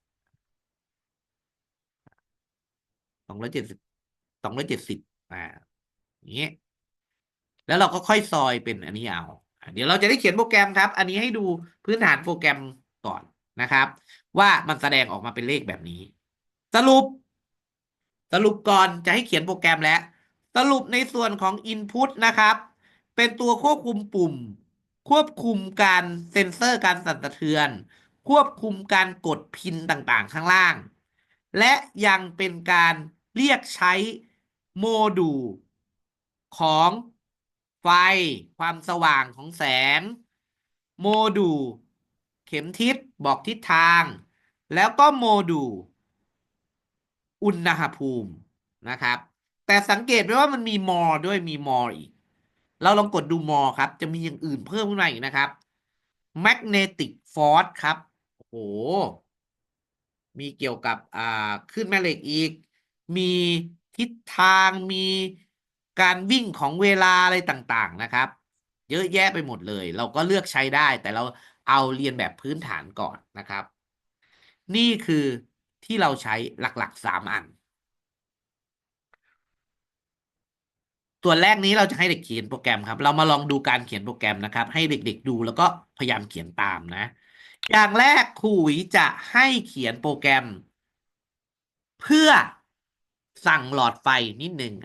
ไม่สั่งหลอดไฟเอาง่ายๆลูกเขียนโปรแกรมเพื่อจะบอกให้ เราอันแรกก่อนเอาอุณหภูมิก่อนอุณหภูมิก่อน เราจะเขียนโปรแกรมให้แสดงค่าว่าถ้าตอนนั้นอุณหภูมิเป็นอากาศร้อนหรืออากาศเย็น วิธีการครับเราก็บอกเลย on start นะคุยใช้ forever แล้วกัน forever ดีกว่า forever เราก็บอกไปเลยว่า ให้แสดงอุณหภูมิเราก็ใช้คำสั่งนะครับ ในหมวดที่ครูยังไม่สอนเด็กๆดูโลจิกครับ if เพราะเราจะเลือกให้มันโชว์คำว่า ร้อน hot หรือ cold นะ เราจะเลือก if ออกมาก่อนif มี2 ทางเลือก ให้เด็กๆเลือก if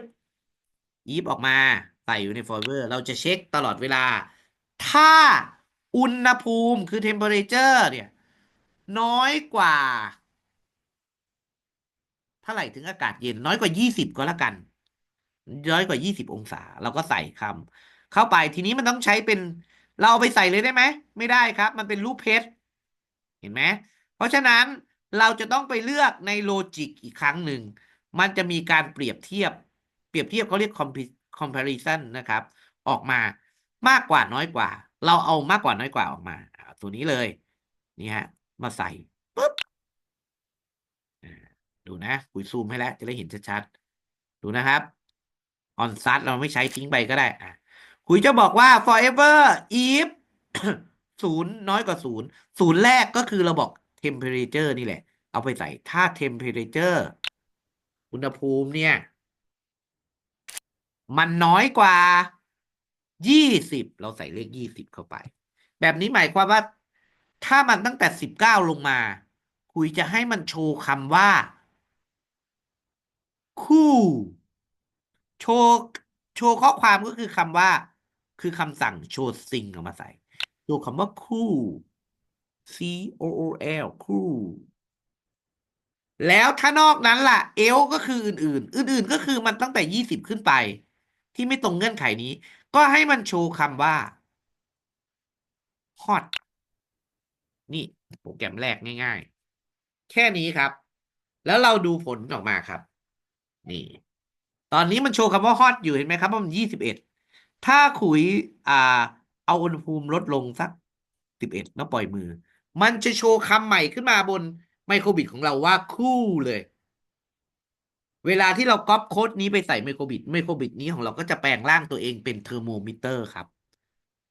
จับอุณหภูมิได้เลยถ้าเอาไปใกล้ๆหลอดไฟหรือเอาไปไฟไปใกล้ๆหน่อยแล้วร้อนหน่อยเอาออกไปตากแดดมันก็จะเปลี่ยนอุณหภูมิพอเอากลับไปใส่ตู้เย็นมันก็จะลดลงนะครับลองเขียนโปรแกรมนะลองเขียนโปรแกรมนี้ดูนะสุ่มตรวจ2 คน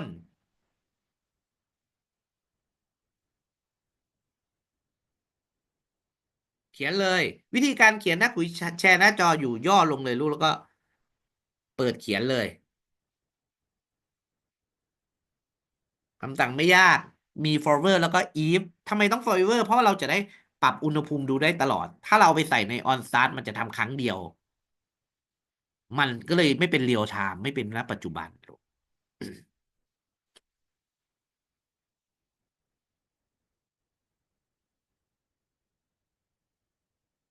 อ่ะติดใครทำเสร็จขอสุ่มเป็นไข่มุก ครูครับยังไม่เสร็จครับผมยังไม่เสร็จไม่เป็นไรคุยใครเสร็จก่อนแล้วกันใครเสร็จขอน้ำเพชรก่อนน้ำเพชรแชร์มาคนแรกเป็นน้ำเพชรว้าวแชร์เลยครับเพชรมาแล้วครับเพชรอ่าลองเปลี่ยนอุณหภูมิดูดิกดเพลย์ก่อนเอาสัก49ฮอตไหมโอเคลอง11-5โอเคแน่อีกคนหนึ่งแล้วเราจะเปลี่ยนโปรแกรมใหม่อาจจะไม่ต้องส่งทุกคนนะครับต่อไปคุณเอาทิ้งหมดเลยปั๊บเอาทิ้งหมดเลย เราจะมาใช้ฟังก์ชันหรือโมดเขาเรียกว่าโมดูลตัวที่สองก็คือเกี่ยวกับแสงลูกเกี่ยวกับแสงแสงกรณีที่แสงเนี่ยสมมุติว่าขุยต้องการให้มันเปิดปิดไฟอ่าเปิดปิดไฟเรามาดูเราก็จะใช้คำสั่งลักษณะเดียวกันเลย ถ้าแสงความเข้มของแสงมันตั้งแต่0 ถึง 255ใช่ไหมงั้นขุยสมมุติว่าเอาครึ่งหนึ่งอะ แสงสว่างมากสุดอยู่ที่255แปลว่าแสงแดดตอนเที่ยงเลย55เอาสักมากถ้ามันเข้มมากกว่า200ก็ถือว่าสว่างจ้าแล้วงั้นคุยจะเอาแบบนี้คำสั่งเดียวกันเลยลูกโลจิกอน if 2 อันเป็นทางเลือกอันหนึงเปิดไฟอันหนึงปิดไฟเอาคำสั่งเดิมมาเลยโลจิกเปรียบเทียบมากกว่าน้อยกว่าเหมือนเดิมปึ๊บใส่เข้าไปแต่อันแรกขุยจะใช้โมดูลที่ชื่อว่า ไลท์เลเวลครับไลท์เลเวลนี่ฮะไลท์เลเวลมาใส่ ถ้าไลท์เลเวลตอนนั้นมันมากกว่า200เราเปลี่ยนเครื่องหมายเป็นมากกว่า200เป็นเครื่องหมายมากกว่าแล้วกันลองเปลี่ยนเครื่องหมายบ้างเป็นมากกว่ามันจะเลือกได้เป็นเครื่องหมายเท่ากับไม่เท่ากับน้อยกว่าหรือเท่ากับมากกว่าหรือเท่ากับคุยเอาตั้งแต่มากกว่าหรือเท่ากับก็แล้วกันนี่คือมากกว่าหรือเท่ากับแบบนี้นะครับก็คือมากกว่าก็ได้เท่ากับก็ได้ตั้งแต่ค่า200ขึ้นไปเพราะแดดสว่างสุดมัน255ไงเอาสักค่า200ขึ้นไปก่อนคำสั่งนี้หมายความว่าถ้าค่าแสงที่ได้แสงสว่างมันสว่างมากกว่าหรือเท่ากับ200ขึ้นไปแน่นอนไฟสว่างเราไม่ต้องเปิดไฟใช่ไหมเราก็ใช้ดับไฟคุยก็จะเลือกคำสั่งที่ชื่อว่า clear screen มาใส่ไว้แบบนี้clear screen ก็คือปิดไฟหมดจำได้ไหมแต่นอกนั้นก็คือถ้าเกิดมันเริ่มมืดแล้วมันน้อยกว่า200มันเริ่มค่ำแล้วเมื่อไหร่เออเอาสัก150ดีกว่ามันจะได้มืดหน่อยถ้า150ขึ้นไปเนี่ยให้ปิดไฟอยู่แต่ถ้าเมื่อไหร่น้อยกว่า150แปลว่าเริ่มค่ำแล้วฉันจะให้เปิดไฟเปิดหมดเลยเปิดไฟหมดเลยมีไหมเอารูปไหนดีเป็นหลอดไฟเอาไฟอย่างนี้ดีกว่าอย่างนี้เอานี้เลยเปิดหมดเลยอย่างนี้ดีกว่าเปิดหมดเลยด้วยมือก็ได้ปึ๊บนี่ฮะคุยเอาหมดเลย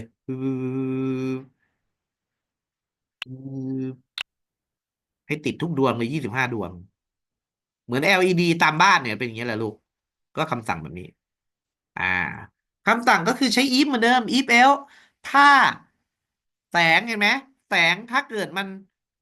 มากกว่า150มันถึงจะดับไฟตอนนี้มันน้อยกว่าเนี่ย128ทีนี้คุณจะเปลี่ยนให้มันมากกว่าสมมุติสว่างมากตอนนี้สว่าง160ไฟจะดับทันทีเมื่อไหร่ต่ำกว่า150ปึ๊บไฟเปิดเห็นไหมฮะนี่คือหลักการง่ายๆแล้วเวลาเขาไปใช้จริงเขาก็แค่ต่อสายไปจากไมโครบิตไปที่หลอดไฟแค่นั้นเองนะครับนี่ก็อัตโนมัติแล้วแสงนี้มาจากไหนไม่ได้มาจากเราเลื่อนเมาส์แบบนี้นะอันนี้จำลองการความสว่างของตรงที่ไมโครบิตมันอยู่นะครับเราเอาออกไปกลางแดดแสงก็จะเพิ่ม พอเราเอาเข้าห้องที่มัวๆหน่อยมันก็จะลดลง ถ้าเราเอาใส่ไปกล่องมืดๆเลยมันก็อาจจะลดลงไปเป็นศูนย์เลยก็ได้ หรืออาจจะแค่20ก็แล้วแต่ความสว่างเล็ดลอดเข้าไป นะ เข้าใจนะอ่ะคำสั่งนี้ขออาสาโชว์ไม่ซ้ำกับเมื่อกี้ไข่มุกกับเพชรไปแล้วใครใครทำเสร็จใครทำทันเมื่อกี้นี้เปิดไฟดวงอื่นก็ได้ไม่ต้องเปิดไฟหมดเหมันคุยก็ได้ แต่อันหนึงต้องดับไฟหมด ใครดูไม่ทันดั้งโค้ดเมื่อกี้เครื่องหมายจะเป็นมากกว่าหรือเท่ากับนะ มากกว่าหรือเท่ากับ ใช่ ถ้าแสงมากกว่า หรือเท่ากับ150ก็ให้มันดับไฟเพราะว่ามันสว่างมาก หรือใครจะเขียนไม่เหมือนขุยก็ได้นะกลับกันเป็นถ้าแสงสว่างน้อยกว่า หรือเท่ากับ150แปลว่าน้อยกว่า เราให้เปิดไฟก่อนแล้วก็ให้ไปดับไฟอยู่ข้างล่างก็ได้มันสลับที่กันได้ อยู่ที่มากกว่าหรือน้อยกว่า แค่นั้นเอง ถ้าไม่เห็นภาพเดี๋ยวแชร์ให้ดูอีกนิดนึงการเขียนโปรแกรมเขียนได้ แบบนี้ก็ถูกไม่มีคำว่าผิดนะลูกถ้าเกิดเป้าหมายมันถูกอย่างเงี้ย เช่นคุยบอกว่าไลท์เลเวลมากกว่า หรือเท่ากับ150แต่ว่ามันสว่างมากเนี่ยให้ดับไฟ นอกนั้นให้เปิดไฟ แต่ถ้าคุยเปลี่ยนเครื่องหมายเมื่อไหร่เป็นถ้าค่าของแสงมันน้อยกว่าหรือเท่ากับ150คุยจะต้องสลับที่คำสั่งตรงนี้ทันที มันถึงจะถูกเนี่ยว่าถ้าแสงน้อยให้มันเปิดไฟ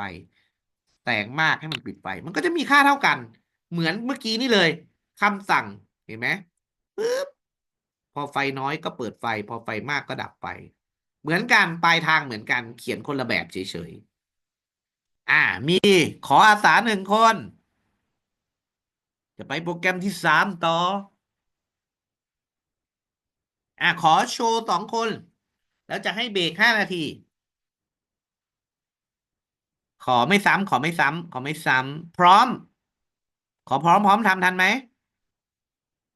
ไม่ทันไม่เป็นไรนะแชร์มาแล้วคุยพาทำ ครับ แชร์เลยลูก แชร์เป็นไหม กดแชร์ข้างล่างแล้วเลือกสกรีน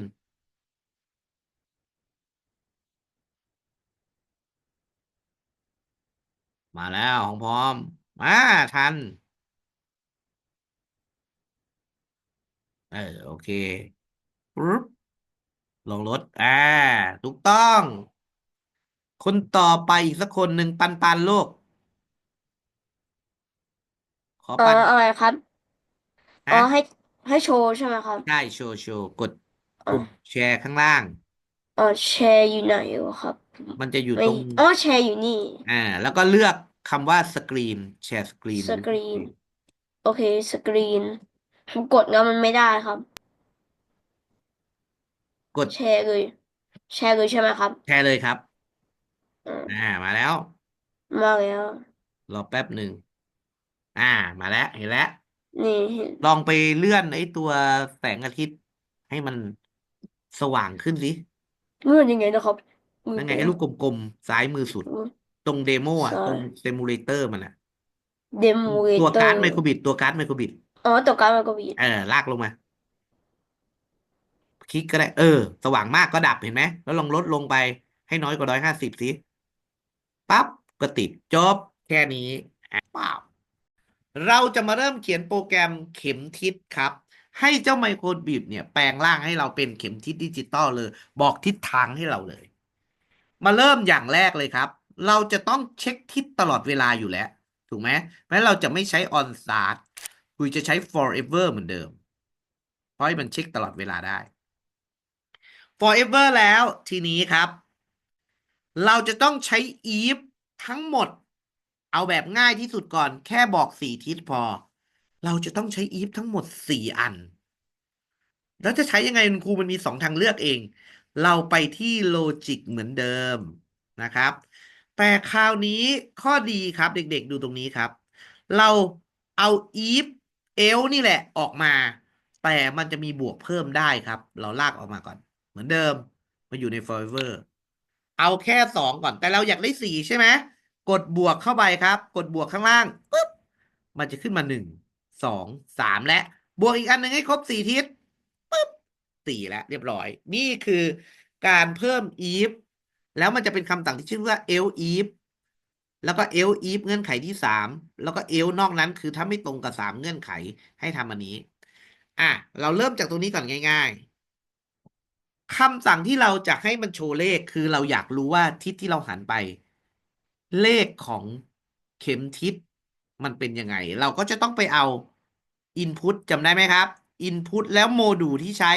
ก็คือโมดูลของ Compass Heading หรือ Compass ก็คือเข็มทิศนั่นแหละลากออกมา แต่เอาไปใส่เลยไม่ได้เหมือนเดิม เหมือนที่อธิบายเลยใส่ไม่ได้ เพราะว่ามันเป็นรูปแคปซูลแต่จิ๊กซอว์ตัวนี้มันเป็นรูปเพชรมันต้องเป็นการเปรียบเทียบใช่ไหมครับ เปรียบเทียบเราก็ต้องเหมือนเมื่อกี้นี้เลย เราก็ต้องไปเอาเครื่องหมายมากกว่าน้อยกว่าก็ได้จริงๆอันเดียวกันเปลี่ยนข้างในได้คุยเอาออกมาก่อนก็ได้ปึ๊บมานี่เอาเท่ากับมา เรารู้อยู่แล้วว่าถ้า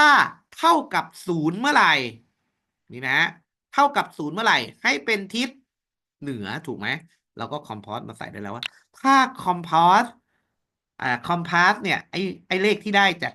เราหมุนเข็มทิศเนี่ยมันเท่ากับ0เมื่อไหร่ฉันจะให้โชว์ทิศเหนือ เราไม่ต้องไปหาคำสั่งยากครับจำได้ไหมว่าเบสิกมันมีลูกศรมาให้ข้างล่างอยู่แล้ว ชื่อว่า show arrow เราเอา show arrow มาใส่เลยทิศเหนือเลย north ตุ้มแค่นี้แปลว่าถ้าเมื่อไหร่เข็มทิศมันไปตรงกับเลข0เป๊ะเลยดูนะครับคุยจับหมุนเข็มทิศก่อนฟื้บยังไม่0 0 0พอ0ปั๊บยังไม่0ยังไม่00ปุ๊บมันจะต้องโชว์ตึ๊บเห็นไหมโชว์ลูกศรขึ้นไปเลยเห็นไหมฮะโชว์ลูกศรขึ้น แต่ถ้าเราหมุนตัวเอง เราก็บอกต่ออีกว่า เราก๊อปอันเดิมได้เลยนะ ถ้าใครขี้เกียจก๊อปก็ต้องมาลากไอ้นี่เหมือนเดิม เครื่องหมายเท่ากับเหมือนเดิมนะครับ แต่คุยเอาง่ายๆคุยคลิกขวาได้เลยเนี่ยคลิกขวาตรงรูปเพชรเนี่ยมันจะมาทั้งหมดแบบนี้เลยลูกดับพิเคทแล้วเราก็ดับพิเคทนี้มาใส่ในช่องนี้ได้เลย แล้วก็เปลี่ยนเลขข้างหลังว่า ถ้าเลขใครจำได้บ้างว่าถ้าทิศตะวันออกต้องเป็นเลขอะไรครับ ทิศตะวันออกบวกมาทีละ90เพราะฉะนั้น90คือทิศตะวันออก ก็จะให้โชว์คุยก๊อปเหมือนกันคลิกขวาดับพิเคทมาเลย มันต้องเป็นทิศตะวันออกก็อีทเฉยๆอย่างนี้แล้วยังมีอีกเฮ้ยยังมีทิศใต้อีกคลิกขวาดับพิเคทมาถ้าเท่ากับ180ให้โชว์เป็นทิศใต้ south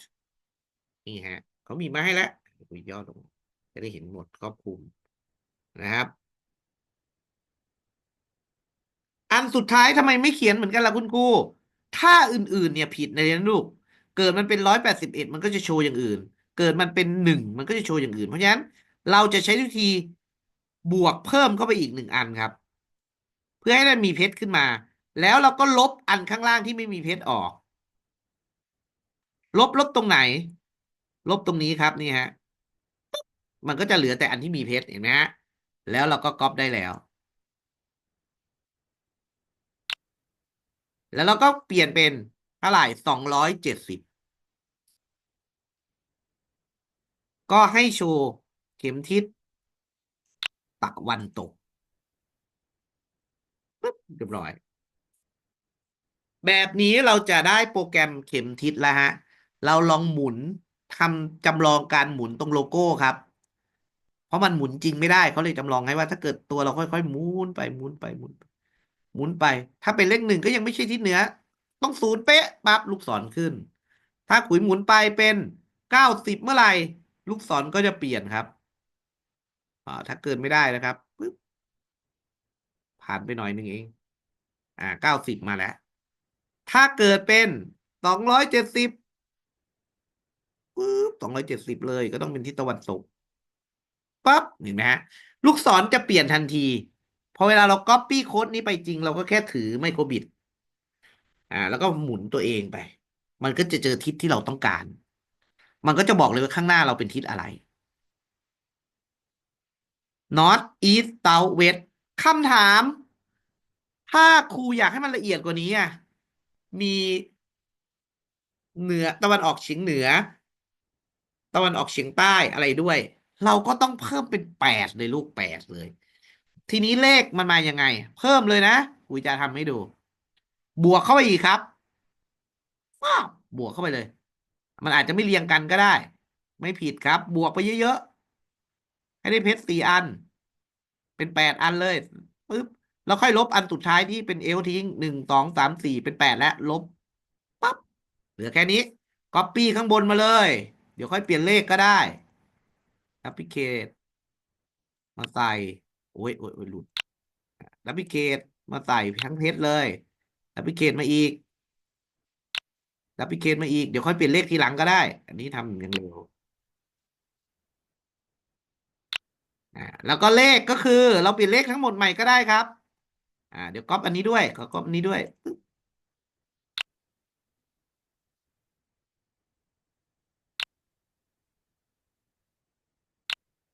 แล้วก็สุดท้าย อ่า นี่นะครับ เปลี่ยนเลขครับ เลข0คือเหนือ45คือ North East 90คือ East แล้วก็บวกทีละ45 90บวก45เป็น135ไหม ใช่แหละ135ก็เป็น South East ไม่ใช่South East ปั๊บ แล้วก็45 78 180ก็จะเป็น South แล้วก็บวกไปอีก45ก็225ก็จะเป็น South West แล้วก็270เป็นเวสแล้วก็บวกอีก45 315ก็จะเป็น North West แล้วทำไมไม่ต้องกลับมาเหนือเพราะเหนือมีแล้วเป็น0เหมือนเดิมแค่นี้เดี๋ยวมองไม่เห็นว่าใครจำเลขไม่ได้ดูบนจอคุยนะครับว่าตัวเล็กหน่อย0 45 90 135 180แบบนี้เข็มทิศก็จะยิ่งละเอียดขึ้นครับพอเราหมุนไปเจอทิศไหนลูกศรก็จะหมุนตามทันทีเมื่อโดนปุ๊บ0ปุ๊บตรงเห็นไหมฮะพอ45เมื่อไหร่ก็จะเป็นตะวันออกเฉียงเหนือ90ตะวันออกตามเลขที่เรากำหนดเลยพอไปเจอเมื่อไหร่ปุ๊บเข็มทิศจะเปลี่ยนทันทีป๊อปนะฮะ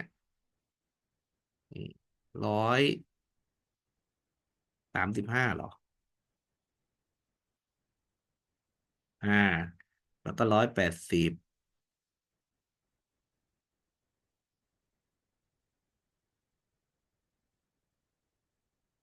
อ่าปึ๊บมันก็จะเปลี่ยนไปตามทิศนะครับนี่คือโปรแกรมเข็มทิศแบบง่ายๆนะ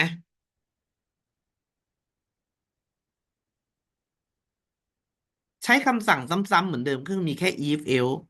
ไม่ว่าจะเราเรียนอะไรมาจะเป็น scratch หรือเป็นอะไรมันก็จะลักษณะแบบนี้หมดเลยนะครับและเดี๋ยวเราเรียนภาษาอะไรในโลกนี้จนถึงมหาลัยมันก็จะมีวนอยู่แค่ if else แล้วก็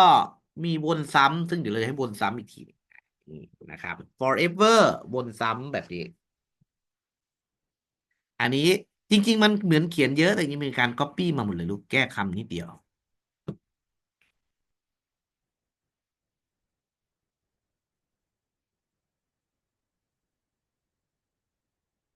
อ่านี่คือเป็นการเขียนเข็มทิศแบบง่ายๆนะครับซับซ้อนลงมา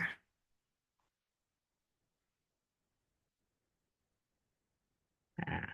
เดี๋ยวจะขอตัวแทนหน่อยมันยาวขอตัวแทนสัก2 คนที่ไม่ซ้ำกับเมื่อกี้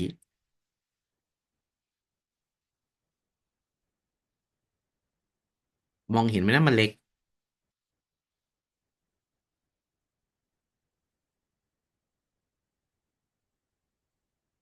หลักการก็คือ if เนี่ยสามารถกดบวกได้ เราก็บวกเกินไปก่อน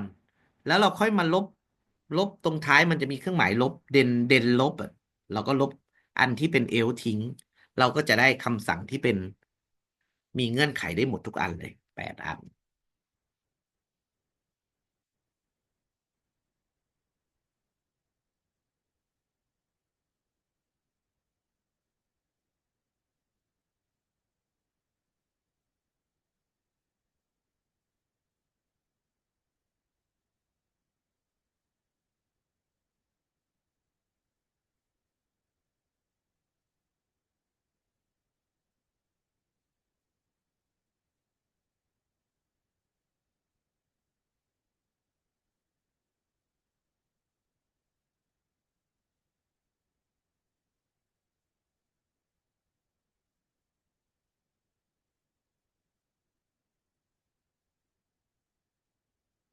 แต่สังเกตไหมครับลูกมันมีปัญหาตรงที่ถ้าเกิดทิศเราอ่ะมันต้องเลขพอดีเท่านั้นมันต้องศูนย์เป๊ะมันถึงจะเป็นทิศเหนือ ถ้าเราบอกว่าเอ้ยไม่ต้องละเอียดขนาดนั้นก็ได้ต้องการแค่แบบตั้งแต่0 ถึง 45เนี่ยก็ให้มันเป็นเหนือทั้งหมดเลยแล้วจาก46ไปจนถึง90ก็ให้เป็นตะวันออกทั้งหมดเลยอะไรอย่างเงี้ยเราก็จะไม่ต้องใช้คำเครื่องหมายเท่ากับเราก็จะเปลี่ยนเครื่องหมายเท่ากับเป็นเครื่องหมายน้อยกว่าแทนนึกออกไหมครับแบบนี้ก็คือเลขอะไรก็ได้ตั้งแต่0 ถึง 45เราก็บอกว่าทิศเหนือถ้าน้อยกว่า45ให้เป็นทิศเหนืออย่างเงี้ย ก็ได้ทำอย่างนั้นก็ได้อย่างนั้นเนี่ยไม่ว่าจะหมุนไป1 2 3 4จนถึง44เนี่ยมันจะนับเป็นเหนือหมดเลยอ่าเข็มก็จะไม่หายไม่ต้องเป๊ะเอาแค่ใกล้เคียงอย่างเงี้ยได้นะครับอยู่ที่เราเลือกว่าจะการความละเอียดแค่ไหนอ่ะ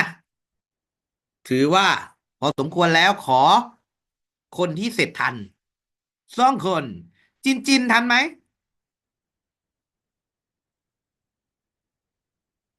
ทันไหมลูกจินทันครับโชว์มาเลย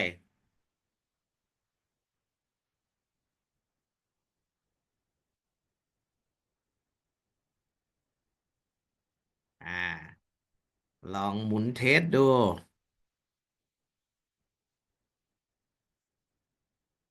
90เอาสัก180อ่ะเห็นไหมมันเลขมันไม่ค่อยมือมันนิ่งมันยากเลยแต่มันก็ลงแล้วโอเคก็ได้แล้วอ่าโอเคครับถูกต้องไม่ยากเลยอีกคนหนึ่งขอเป็นคุณทันไหมลูกทันครับคุณแชร์มาแล้วเดี๋ยวเราไปโปรแกรมต่อไป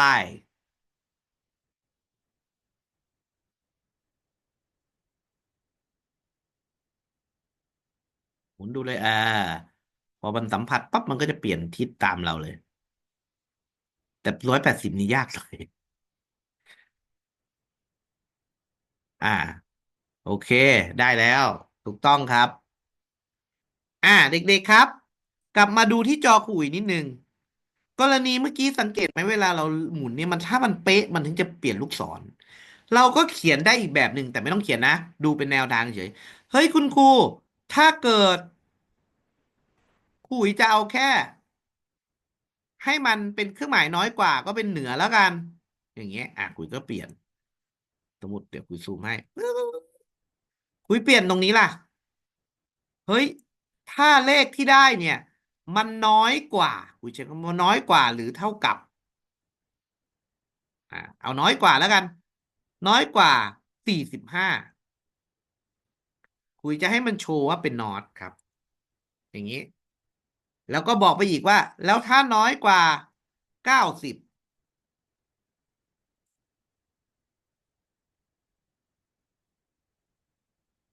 ให้มันเป็นอีสครับคุยจะเอาแค่4 อันเนี่ยแค่นี้เดี๋ยวลบอันอื่นดูก่อนไม่ต้องทำนะลูกดูเฉยๆว่าถ้าเปลี่ยนเครื่องหมายแล้วมันจะมีผลยังไงคุยลบทิ้งลบทิ้งลบทิ้งนี่ทิ้งไป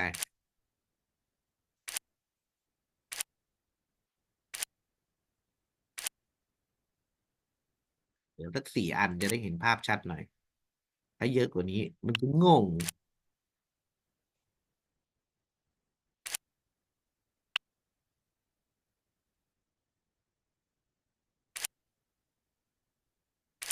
อ่ะ4 อันแค่นี้พอดูนะครับ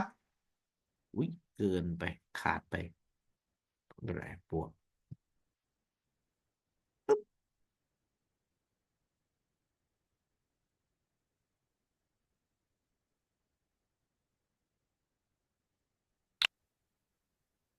ถ้าคุยเอาแค่4 ทิศนี่แหละ แต่คุยใช้วิธีการเครื่องหมายน้อยกว่า สมมุติว่าคุยบอกว่า น้อยกว่า90น้อยกว่า90ให้เป็นเหนือ น้อยกว่า180ให้เป็นตะวันออก น้อยกว่า270ให้เป็นตะวันตกเป็นใต้ น้อยกว่า360เป็นทิศตะวันตกมาดูครับ แบบนี้จะได้ยังไงบ้างปึ๊บคุยหมุนเลยครับปึ๊บเห็นไหมไม่จำเป็นต้องเป็น0เริ่มตั้งแต่0พอเลื่อนไปเกิน90เมื่อไหร่90เมื่อไหร่ปั๊บนี่เปลี่ยนทิศเลย ถือว่าเป็นตะวันออกแบบนี้ก็จะได้ทุกเลขจะไม่หายไปเห็นไหมครับปึ๊บปึ๊บนี่ ก็จะละเอียดเราก็ใส่ให้ละเอียดกว่านี้ใช้เครื่องหมายน้อยกว่าก็ได้ เห็นไหมครับโอ้ลืมน้อยกว่าอันล่างมันเลยไม่ทำเลยเป็นบั๊กอย่างนี้นะครับก็ได้แล้วแต่เราจะเลือกเอาเท่ากับมันจะได้เป๊ะเลย แต่ถ้าเราหมุนในความเป็นจริงเราหมุนแล้วมันไม่ศูนย์จริงมันก็จะหาทิศยากเราก็จะใช้คร่าวๆเอาใช้เครื่องหมายน้อยกว่าเอาได้ทีนี้ครับเอาทิ้งไปเลยนะปั๊บยังไม่หมดครับเพราะจริงๆแล้วหัวใจหลักของเจ้าไมโครบิตมันอยู่ในสีหมวด Input ทั้งหมดเลยลูกคำสั่งอื่นเป็นแค่ตัวประกอบคำสั่งที่เราจะเรียนต่อจากนี้ไปครับ จะเป็นคำสั่งเกี่ยวกับเวอร์ชันและที่เราเรียนมาทั้งหมดเมื่อกี้นี้เป็นของไมโครบิตเวอร์ชัน1ซึ่งจำได้ไหมคุยย้ำว่าเวอร์ชัน1กับเวอร์ชัน2มันเหมือนกันหมดเลย แค่เวอร์ชัน2มันมีไมโครโฟนกับมีลำโพงกับมีการแปะที่โลโก้ของไมโครบิตมี3 อันมันก็เลยมีคำสั่งเพิ่มให้ถ้าเด็กๆเลื่อนลูกศรลงมาดูนะครับ Input เนี่ย A ปุ่ม A มีทั้ง2เวอร์ชันเช็คมีทั้ง2เวอร์ชันพินมีทั้ง2เวอร์ชันแล้วก็โมดูลพวกเมื่อกี้มีทั้ง2เวอร์ชันหมดเลยแต่เด็กๆเลื่อนลงมาจะมีคำว่า Microbit V2 คำสั่งพวกนี้จะใช้ในกรณีที่เราซื้อไมโครบิตรุ่นใหม่รุ่นเวอร์ชัน2มาคำสั่งนี้จะใช้ได้แต่จะใช้กับ1ไม่ได้ นั่นก็คือคำสั่งการรับเสียงดังกับเสียงค่อย มันไม่ได้รับเป็นไมโครโฟนเหมือนคนพูดนะ มันจะรับความดังความค่อยเข้ามาเฉยๆเราก็บอกว่าถ้าเมื่อไหร่เราตะโกนเสียงดังใส่ไมโครบิตเฮ้ยอะไรอย่างงี้เฮ้ยอะไรเงี้ยแต่ตะโกนอยู่ที่ว่าค่าเสียงมันจะมีเขาเรียกว่าเดซิเบลลูกมันจะเป็นความดังความค่อยเด็กๆรู้ว่าถ้าเราพูดว่าเฮ้ยก็จะเบาหน่อยเฮ้ยก็จะดังหน่อยเลขมันก็จะเปลี่ยนเนี่ยตามความดังที่เข้ามามันจะมีตัวรับไมโครโฟนอยู่บนไมโครบิตเราก็จะใช้คำสั่งว่าถ้าเสียงดังให้ทำอะไรอ่าเราก็บอกถ้าเสียงดังให้เป็นรูปผีไอ้หน้ายิ้มแล้วกัน ถ้าเสียงดังฉันชอบอ่าถ้าเสียงดังกับถ้าเสียงค่อยมี2 อัน ถ้าเสียงค่อยหรือ quiet หรือเงียบ ถ้าเงียบให้ทำเป็นผีแล้วกันอยู่ในความมืดอย่างนี้ เราก็จะได้คำสั่งในเวอร์ชั่น2ถ้าตัวไมโครบิตของเราเป็นเวอร์ชั่น2มันมีไมโครโฟนรับเสียงดังค่อย เราก็สามารถที่จะ copy โค้ดนี้แล้วก็ไปเลย ถ้าเราตะโกนดังๆคุยตะโกนต่อยเฮ้ยเนี่ยลากสูงๆเฮ้ยอย่างเงี้ยมันก็จะเป็นหน้ายิ้มอย่างนี้รีเซ็ตใหม่ปึ๊บถ้าเสียงค่อยปึ๊บมันก็จะกลายมันค่อยมันเงียบต่ำกว่าเดซิเบลที่เขากำหนดเนี่ย มันก็จะเป็นรูปอีกรูปหนึ่ง อันนี้หลักการง่ายๆ มีแค่นี้แต่มันมีโมดูลนี้อยู่ในเวอร์ชัน2นะครับตัวเราจะเขียนยาวกว่านี้อะไรก็เรื่องของเรา ต่อไปอีกอันหนึ่งที่จะให้รู้ก็คือโมดูลที่มันเพิ่มขึ้นมาคือโมดูลที่เป็นของเวอร์ชัน2อีกอันหนึ่งก็คือ แปะโลโก้ตรงนี้ครับ เอานิ้วไปสัมผัสเจ้าโลโก้ที่เป็นตา2 ตาในแคปซูลเนี่ยก็คือโลโก้เจ้าไมโครบิทเนี่ยมันจะชื่อว่า on logo paste นะครับเพื่อกดโลโก้ แต่มันมีเลือก4 อันลูก อันหนึงคือกดลงไปเลยเราต้องเอามือกด ออกแรงกดปั๊บมันจะรับรู้ด้วยว่ามีแรงกดแล้วค่อยทำโปรแกรมที่เราจะใส่ หรือแตะเฉยๆสัมผัสทัชเฉยๆก็ได้ release เนี่ยคืออะไรไม่แน่ใจน่าจะแต่ลองเพสเนี่ยคือกดนานๆเราจะลองให้ดูเมื่อกี้คุยลองแล้วล่ะ เพราะว่าลองบนจริงมันต้องไปใช้กับตัวไมโครบิทจริงเราลองแบบ กดเฉยๆกดเพสเข้าไป สมมุติว่าถ้าคุยกด ให้มันโชว์รูปหัวใจแล้วกันถ้ากด กับอีกอันหนึ่งถ้าครูอุ๋ยกดนานๆ ลองเพสกด ถึงจะให้โชว์เป็นรูปผี เรามาดูครับ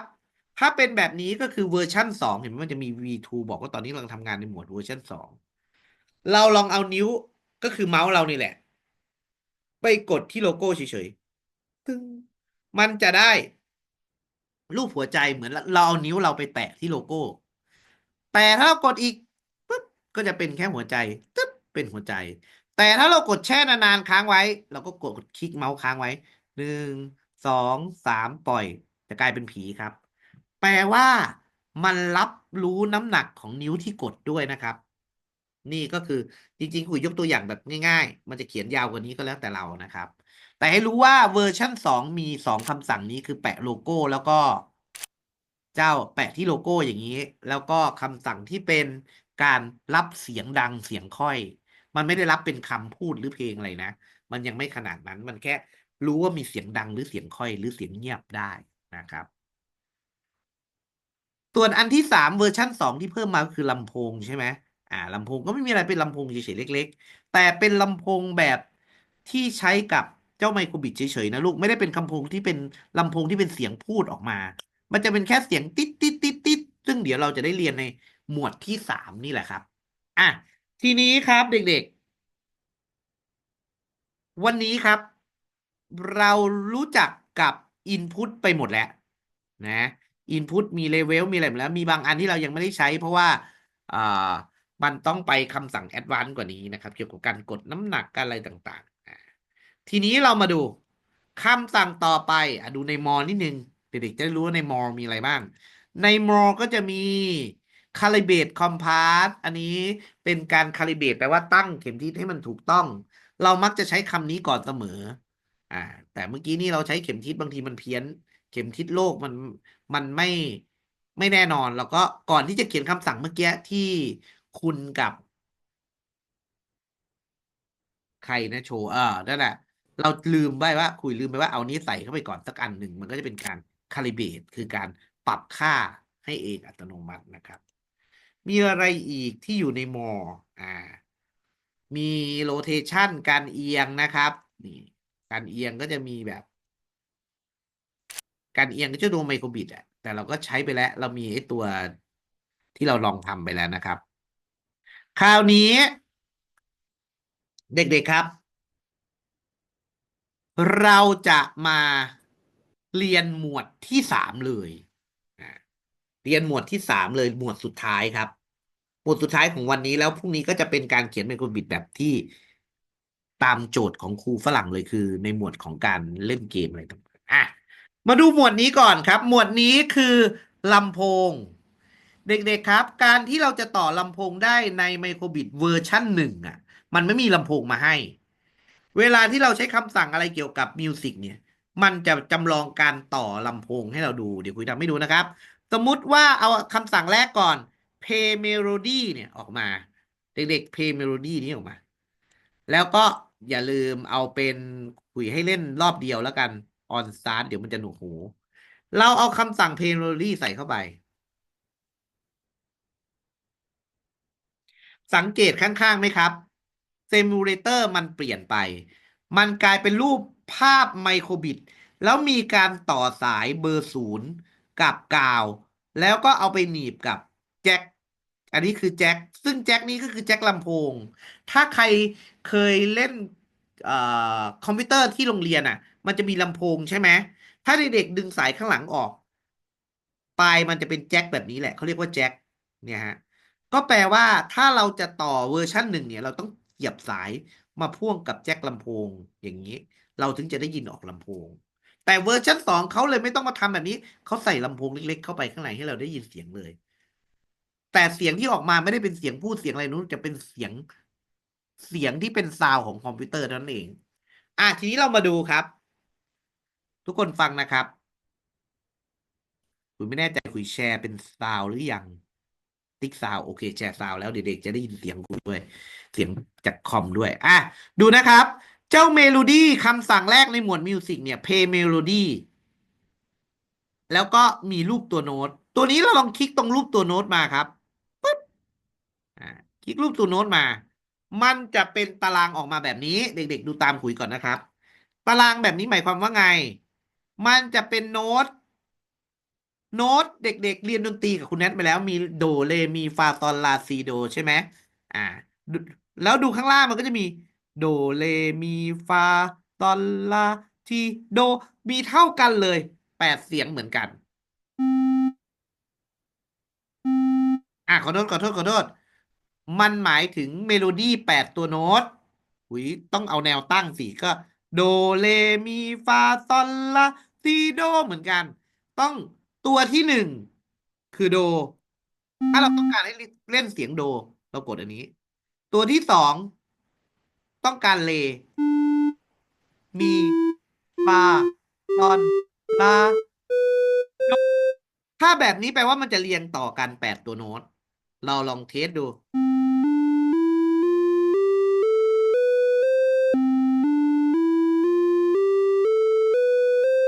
อ่าตัวโน้ตเรียงกัน1 จังหวะหมดเลย ความเร็วล่ะคุณครูอยู่ตรงนี้ครับอยู่120ถ้าเราอยากให้เล่นช้ากว่านี้เราลดเลขลงสมมติคุยใส่สัก60แล้วลองฟังดู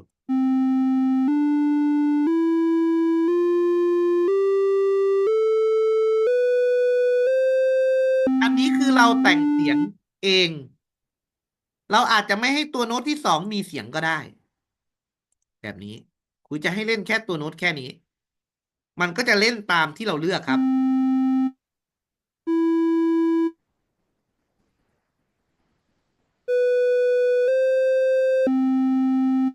เนี่ยอยู่ที่เราจะปรับแต่ง อ่า สมมุติว่าคุยจะเป็นโด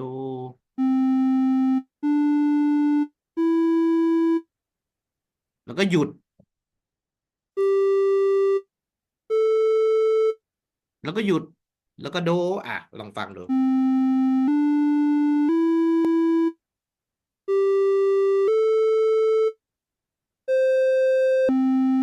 แล้วก็ถ้าเกิดเราอยากให้เร็วกว่านี้นะคุณใส่200ไปเลย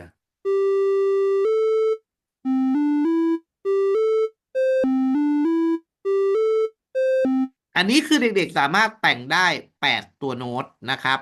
ส่วนโทนเสียงอยู่แนวตั้ง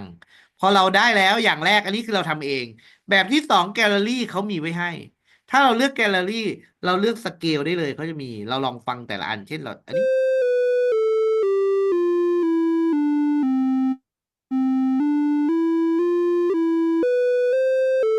แล้วเราชอบอันไหนเราก็เลือกอันนั้น อันนี้ในกรณีเราขี้เกียจทำโตเกียว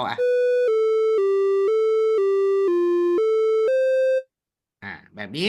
ถ้าเราจะเอาเราก็เลือกเลย มันก็จะทำให้เราเลยแบบนี้ แล้วเราก็เอาไปใช้แค่นั้นเองนะครับ พอได้แล้วเราก็ done มันจะเล่นรอบเดียว แบบนี้ ต่างกันที่เวอร์ชัน2จะออกที่ลำโพงเล็กๆให้เลย อันนี้คือแบบที่1ครับ คือคำสั่งที่1เลือกเมโลดี้จากตรงนี้ ส่วนจังหวะเด็กๆเพิ่มลดตรงนี้ได้ครับ ถ้ารู้สึกว่าเมื่อกี้ข้างในเราเลือก200แล้วเร็วไป เอามา120เราก็เลือกได้ครับ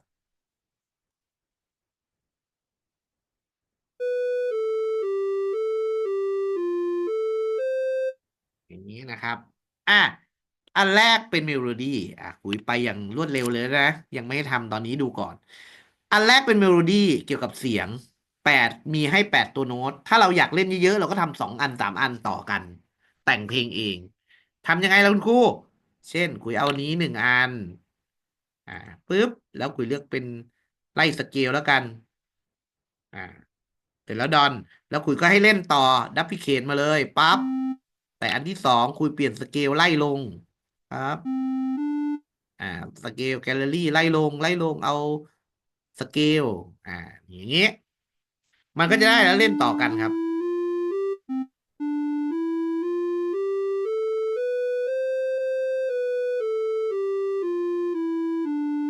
เราก็แค่เอามาต่อกันเรื่อยๆเราจะแต่งเพลงอะไรเราก็ทำหลายๆอันต่อๆกันไป อย่างนี้นะฮะ นี่คือเมโลดี้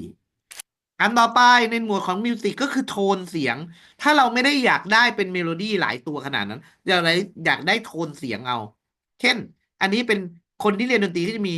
รู้ตัวโน้ตใช่ไหม เราอยากได้ตัวโน้ตตรงนี้ แล้วก็ตัวโน้ตตัวนี้อ่าเราก็จะใช้โทนครับ โทนเป็นยังไง โทนก็คือมันเลือกตัวโน้ตเลยว่าจะเอาโดเรมีฟาตอนกดออกมาจะเป็นรูปเปียโนเลย เราเลือกกันเลยตัวโน้ตแรกเราจะเป็นอะไร สมมุติว่าขุยเริ่มตัวโน้ตแรกเป็นโดนี่แหละอ่าเรียบร้อยโน้ตมิดเดิลซีแล้วอยากให้เล่นใครเรียนดนตรีมา คิดว่าเด็กๆป .6 น่าจะรู้แล้วล่ะว่าตัวโน้ตตัวดำ1 จังหวะตัวโน้ตตัวขาว2 จังหวะตัวกลม4 จังหวะเป็นยังไงก็คือจังหวะก็คือนี้แหละถ้าเราอยากให้เล่นเป็น1 ตัวโน้ตครึ่งตัวโน้ต2 ตัวโน้ตหรือ4 ตัวโน้ตมันจะมีอยู่แค่นี้ครับถ้าทวนนิดนึงนะในหลักการดนตรีถ้าเป็น1ก็คือ1เลยแบบนี้เลยถ้าเป็น2แปลว่าเรากดแช่ค้างไว้แล้วนับไป1 2แล้วก็เปลี่ยนตัวโน้ตใช่ไหมถ้าเป็นตัวขาวก็คือ4ก็กดแช่ไปเลย1 2 3 4แล้วก็เปลี่ยนตัวโน้ตอย่างนี้นะครับอ่ะลองดูคุยเลือกเป็น4แปลว่ามันจะกดตัว C เนี่ยยาวเลยแล้วนับไป4 จังหวะอย่างนี้ฟังใหม่ปุ่มรีเซ็ตอยู่ไหนเอาใหม่ปึ๊บเห็นไหมมันก็จะกดแค่โดนับไปจนครบ4เราก็ต้องมาขยันหน่อยเราก็ต้องเอาตัวโน้ตตรงนี้ต่อไปเรื่อยๆอาจจะยาวมากเลยนะครับกว่าจะเป็นเพลง1 เพลงเงี้ยพอจะเข้าใจนะ อันนี้คือเลือกตัวโน้ตกับเลือกอ่าชนิดของตัวโน้ตตัวดำตัวขาวตัวกลม1 จังหวะ4 จังหวะมันมีซอยให้ตั้งแต่ครึ่งจังหวะก็มี1/4ก็มี1/8ก็มีนะครับแล้วแต่เราจะให้เล่นยังไงเอาหลายๆตัวมาผสมกันเป็นเพลงอันนี้คือแบบที่2เรียกว่าโทนมิวสิกมีคำว่าเพลย์เมโลดี้อันนี้มีโน้ตมาให้8 ตัวโน้ตแล้วก็มีแบบตัวโน้ตเดียวต่อไปครับลิงโทนครับลิงโทนลิงโทนคืออะไรลิงโทนมาดูก็ไม่มีอะไรเลือกตัวโน้ตตัวเดียวเลย เป็นลิงโทนไม่ต้องมีจังหวะครับเนี่ยแล้วเราก็เอาตัวที่2พอเวลาเล่นก็เห็นไหมมันเล่นยาวไม่หยุดเลยลิงโทนตกหูเลยต่อไปมาดูครับ แต่ทั้งหมดเนี่ย อันนี้เด็กๆถ้ามีเวลาเล่น มีเวลาแต่งเพลงอะไรก็ทำได้ แต่มันมีง่ายกว่านั้นลูก ลงมาล่างสุดเลยครับอ่าก่อนตรงนี้นิดนึงตรงนี้นิดนึงเดี๋ยวคุยให้ดูอ่าเด็กๆถ้าเราใช้สมมุติว่าคุยใช้เมโลดี้นี่แหละเมโลดี้คุยใช้แกลเลอรี่สเกลนี่แหละอ่าเสร็จแล้วคุยรู้สึกว่าอยากให้มันเบาให้มันค่อยให้มันดังเราจะมีคำสั่งที่ชื่อว่าโวลูมครับเซตโวลูมคืออะไรก็คือเสียงเราเซตตั้งแต่ก่อนที่จะเล่นฉันต้องการให้ความดัง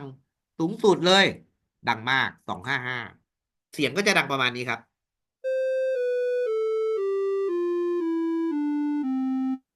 แต่ถ้าเราอยากให้เป็นเพลงมันเล่นเบาคุยจะเล่นสักครึ่งหนึ่ง100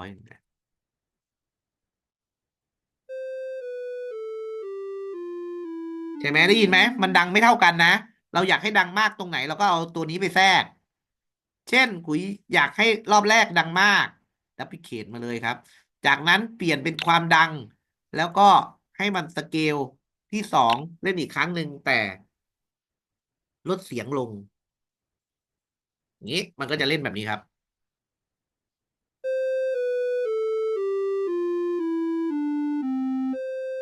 เห็นไหมรอบสองจะเบาลงกว่า เพราะเราแทรกการเปลี่ยนโวลูมเปลี่ยน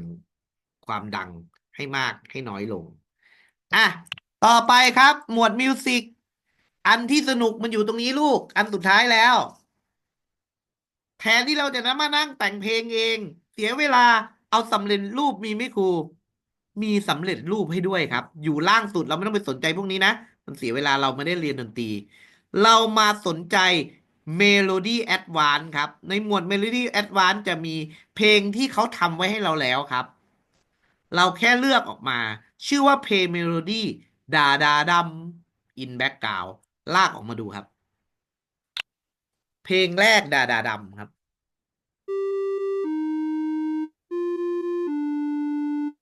คุ้นไหมมันก็จะมีแค่นี้ เปลี่ยนเพลงได้ครับ มีเพลงให้เพียบเลยครับ อย่างเช่น เอาเพลง Entertainer เพลงก็จะเป็นอย่างนี้ให้เราเลย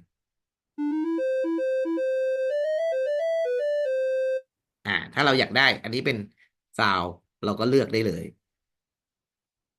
มีเยอะแยะครับพีรูด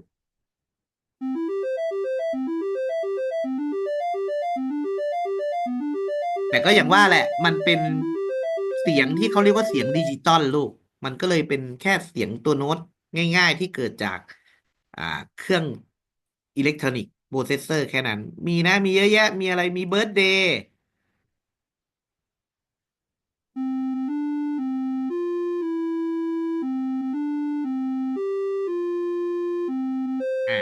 เจ้าไมโครบิทก็จะส่งเสียงออกมาที่ตัวลำโพงมันในเวอร์ชัน2 แต่ถ้าเวอร์ชัน1เราก็ต่อสายเอาแบบนี้ จะมีสายหนีบ แล้วก็ไปหนีบกับลำโพงอะไรก็ได้ ถ้าอยากเอาลำโพงใหญ่ๆเลย เราก็แจ็คนี่แหละ ไปพ่วงกับลำโพงใหญ่ๆ มันก็จะดังออกมากระหึ่มเหมือนกัน อย่างนี้เป็นต้นนะครับ อันนี้คือในส่วนของหมวดมิวสิกไม่มีอะไรมากนะครับ ตัวอื่นที่กุยไม่ค่อยสอนอะไรเยอะเพราะมันเป็นเรื่องของความรู้ทางดนตรีเทมโปอะไรต่างๆ ถ้าเด็กๆชอบหมวดนี้ก็ค่อยไปนั่งเล่นเอา แต่โดยทั่วไปมันเสียงมันไม่ได้ซับพอร์ตกับเครื่องดนตรีที่มันรายละเอียดมาก มันเป็นแค่เสียงของดิจิตอลเสียงของอาจจะให้ประกอบให้มัน ถ้าเราเอาไปทำโปรแกรมเป็นโปรเซสเซอร์สั่งหุ่นยนต์ที่มีเสียงก็มีติ๊ดติ๊ดตึ๊ดอะไรเงี้ยหรือส่งสัญญาณเลี้ยวซ้ายเลี้ยวขวาถอยหลังเป็นเพลงก็ได้หมดเลยนะครับ ก็จะมีเพลงเยอะแยะไปหมดเลย เนี่ยครับ หรือเราอยากเล่นหลายๆเพลงเราก็เล่นเพลงที่หนึ่งจบ พอ Happy Birthday จบอีก จากนั้นต่อด้วยเพลงWedding แต่งงานแล้วกันอย่างนี้ ถ้าเป็นแบบนี้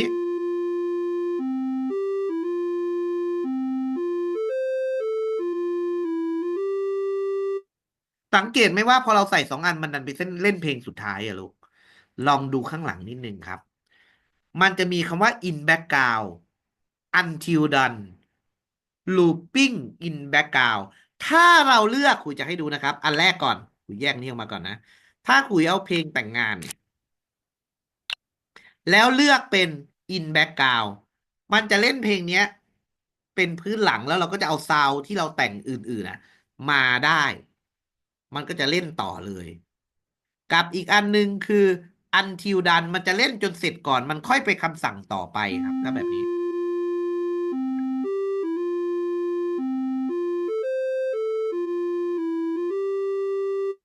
คุยอธิบายนิดนึงนะครับ ดูนะครับ ระหว่าง until done แล้วขุยก็สั่งให้มันโชว์หัวใจด้วย ถ้าเอามาต่อกันแบบนี้ มันจะเล่นเพลงจบก่อน ถึงจะโชว์ไฟรูปหัวใจ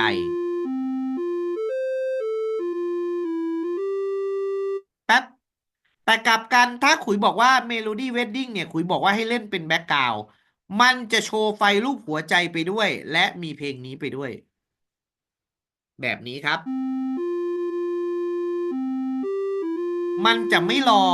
อจนจบแล้วค่อยไปทำคำสั่งที่2มันจะเล่นไว้แล้วกระโดดไปข้ามคำสั่งที่2 3 4 5 6เลย อยู่ที่เราเลือกครับ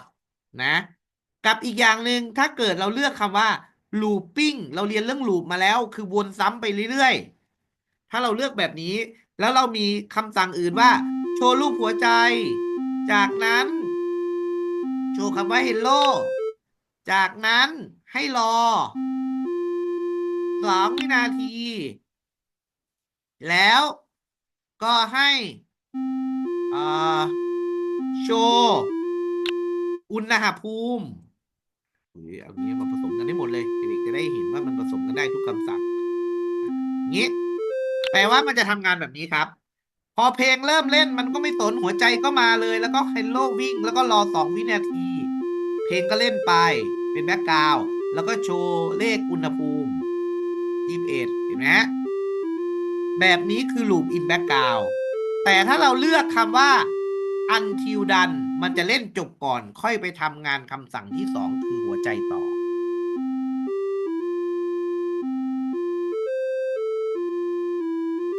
แล้วค่อยกระโดดไปทำอย่างนี้ อันนี้คือให้เด็กๆดูตัวนี้เป็นหลักด้วยนะครับว่าหลายคำสั่งเขาจะบอกมีคำว่า until done อาจจะไม่ใช่เกี่ยวกับเสียงก็ตาม แปลว่ามันจะทำเสร็จก่อนค่อยคำสั่งที่ 2 3 4 แต่ถ้ามันเป็นแบ็กกราวด์มันจะเล่นไปเลย รอบเดียว แต่จะรอให้พวกคำสั่งอื่นทำไปเลย เพลงจบไปแล้วคำสั่งยังไม่เสร็จก็ช่างมันไม่สน เห็นไหมแต่ถ้าลูปมันจะเล่นไปเรื่อยๆไม่สนจนกว่าจะจบโปรแกรมสุดท้ายนี่คือ Play Melody ครับเป็นหมวดคำสั่งสุดท้ายที่เป็นพื้นฐานของวันนี้แหละนะวันนี้สรุปเราได้คำสั่งพื้นฐานทั้งหมดก็คือคำสั่งเกี่ยวกับการแสดงผลคำสั่งเกี่ยวกับเซนเซอร์ที่เป็นโมดูลทั้งหมดของไมโครบิตเลยแล้วก็คำสั่งเกี่ยวกับการแต่งเสียงเล่นเสียงต่างๆนะครับนี่นะแต่เวอร์ชั่น 2มันก็จะเจ๋งขึ้นมาอีกนะอย่างอันเนี้ยมิวสิกก็จะมีสำหรับเวอร์ชัน2แตกต่างจากอันแรกเล่นได้แค่เมื่อกี้นี้แต่พอเวอร์ชัน2มีหมดเลยมีเพย์กิกเกิลเดี๋ยวลองใส่ให้ดูแต่ต้องเป็น V2 นะเวอร์ชัน2ถึงจะทำได้มีเสียงแบบนี้ด้วยเพราะว่ามันไม่ได้เป็นเสียงดิจิตอลอย่างเดียวมันมีลำโพงมาให้ด้วยไงเป็นลำโพงเสียงก็จะออกแบบหุ่นยนต์เป็นการผสมเสียงขึ้นมาเสียงประกอบเกมอะไรก็ว่าไปนะครับแต่ต้องเป็นเวอร์ชั่น2ถึงจะเล่นได้แบบนี้นะครับมีอะไรอีกที่อยู่ในมิวสิกของเวอร์ชัน2เนี่ยถ้ามี V2 เนี่ยนี่มีเล่นโดยใช้เส้นเสียงครับแบบนี้นะครับ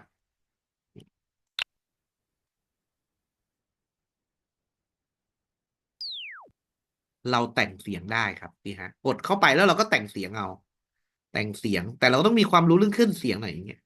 เสียงมันก็จะมีการแต่งเสียงแบบประหลาดขึ้นมามีวอลลุ่มมากค่อยเห็นไหมเราก็ปรับแต่งเสียงอะไรเอาหรือเอาในแกลเลอรี่ที่เขามีมาให้เนี่ยเป็นโทนเสียงต่างๆก็ได้โอเคนะครับพูดง่ายๆถ้าเวอร์ชัน2ก็จะมีคำสั่งเวอร์ชัน2ข้างล่างให้เราเลือกเพิ่มขึ้นเท่านั้นเองจบแล้วสำหรับทั้ง3หมวดวันพรุ่งนี้จะเป็นหมวดที่ตรงกับงานที่เราจะได้จากคุณครูม.1 เลยก็คือเป็นเรื่องเกี่ยวกับการควบคุมหลอดไฟพวกนี้นะครับทั้ง25หลอดแล้วก็เป็นการสร้างเกมขึ้นมาโดยใช้การสร้างเกมเมื่อสร้างเกมแล้วมันก็จะมีหมวดที่เพิ่มขึ้นมาก็คือหมวดของเกมเนี่ยซึ่งจะมีคำสั่งเกี่ยวกับเกมการเริ่มต้นเกมโอเวอร์อะไรพรุ่งนี้พูดง่ายๆเราจะใช้ไมโครบิตสร้างเกมหลายๆแบบนั่นเองนะครับสำหรับวันนี้นะเราได้คำสั่งแต่พื้นฐานแต่พื้นฐานนั้นน่ะได้ifได้การวนซ้ำก็จบหมดแล้วมันซ้ำๆอยู่แล้วในคณิตศาสตร์การมากกว่าน้อยกว่าเท่ากับ ไม่ว่าจะเขียนโปรแกรมอะไรก็จะมีอันนี้อยู่แล้วนี่คือพื้นฐานได้หมดแล้วพรุ่งนี้ก็จะง่ายพรุ่งนี้จะเป็นคำสั่งในส่วนของเกมแล้วก็หลอดไฟ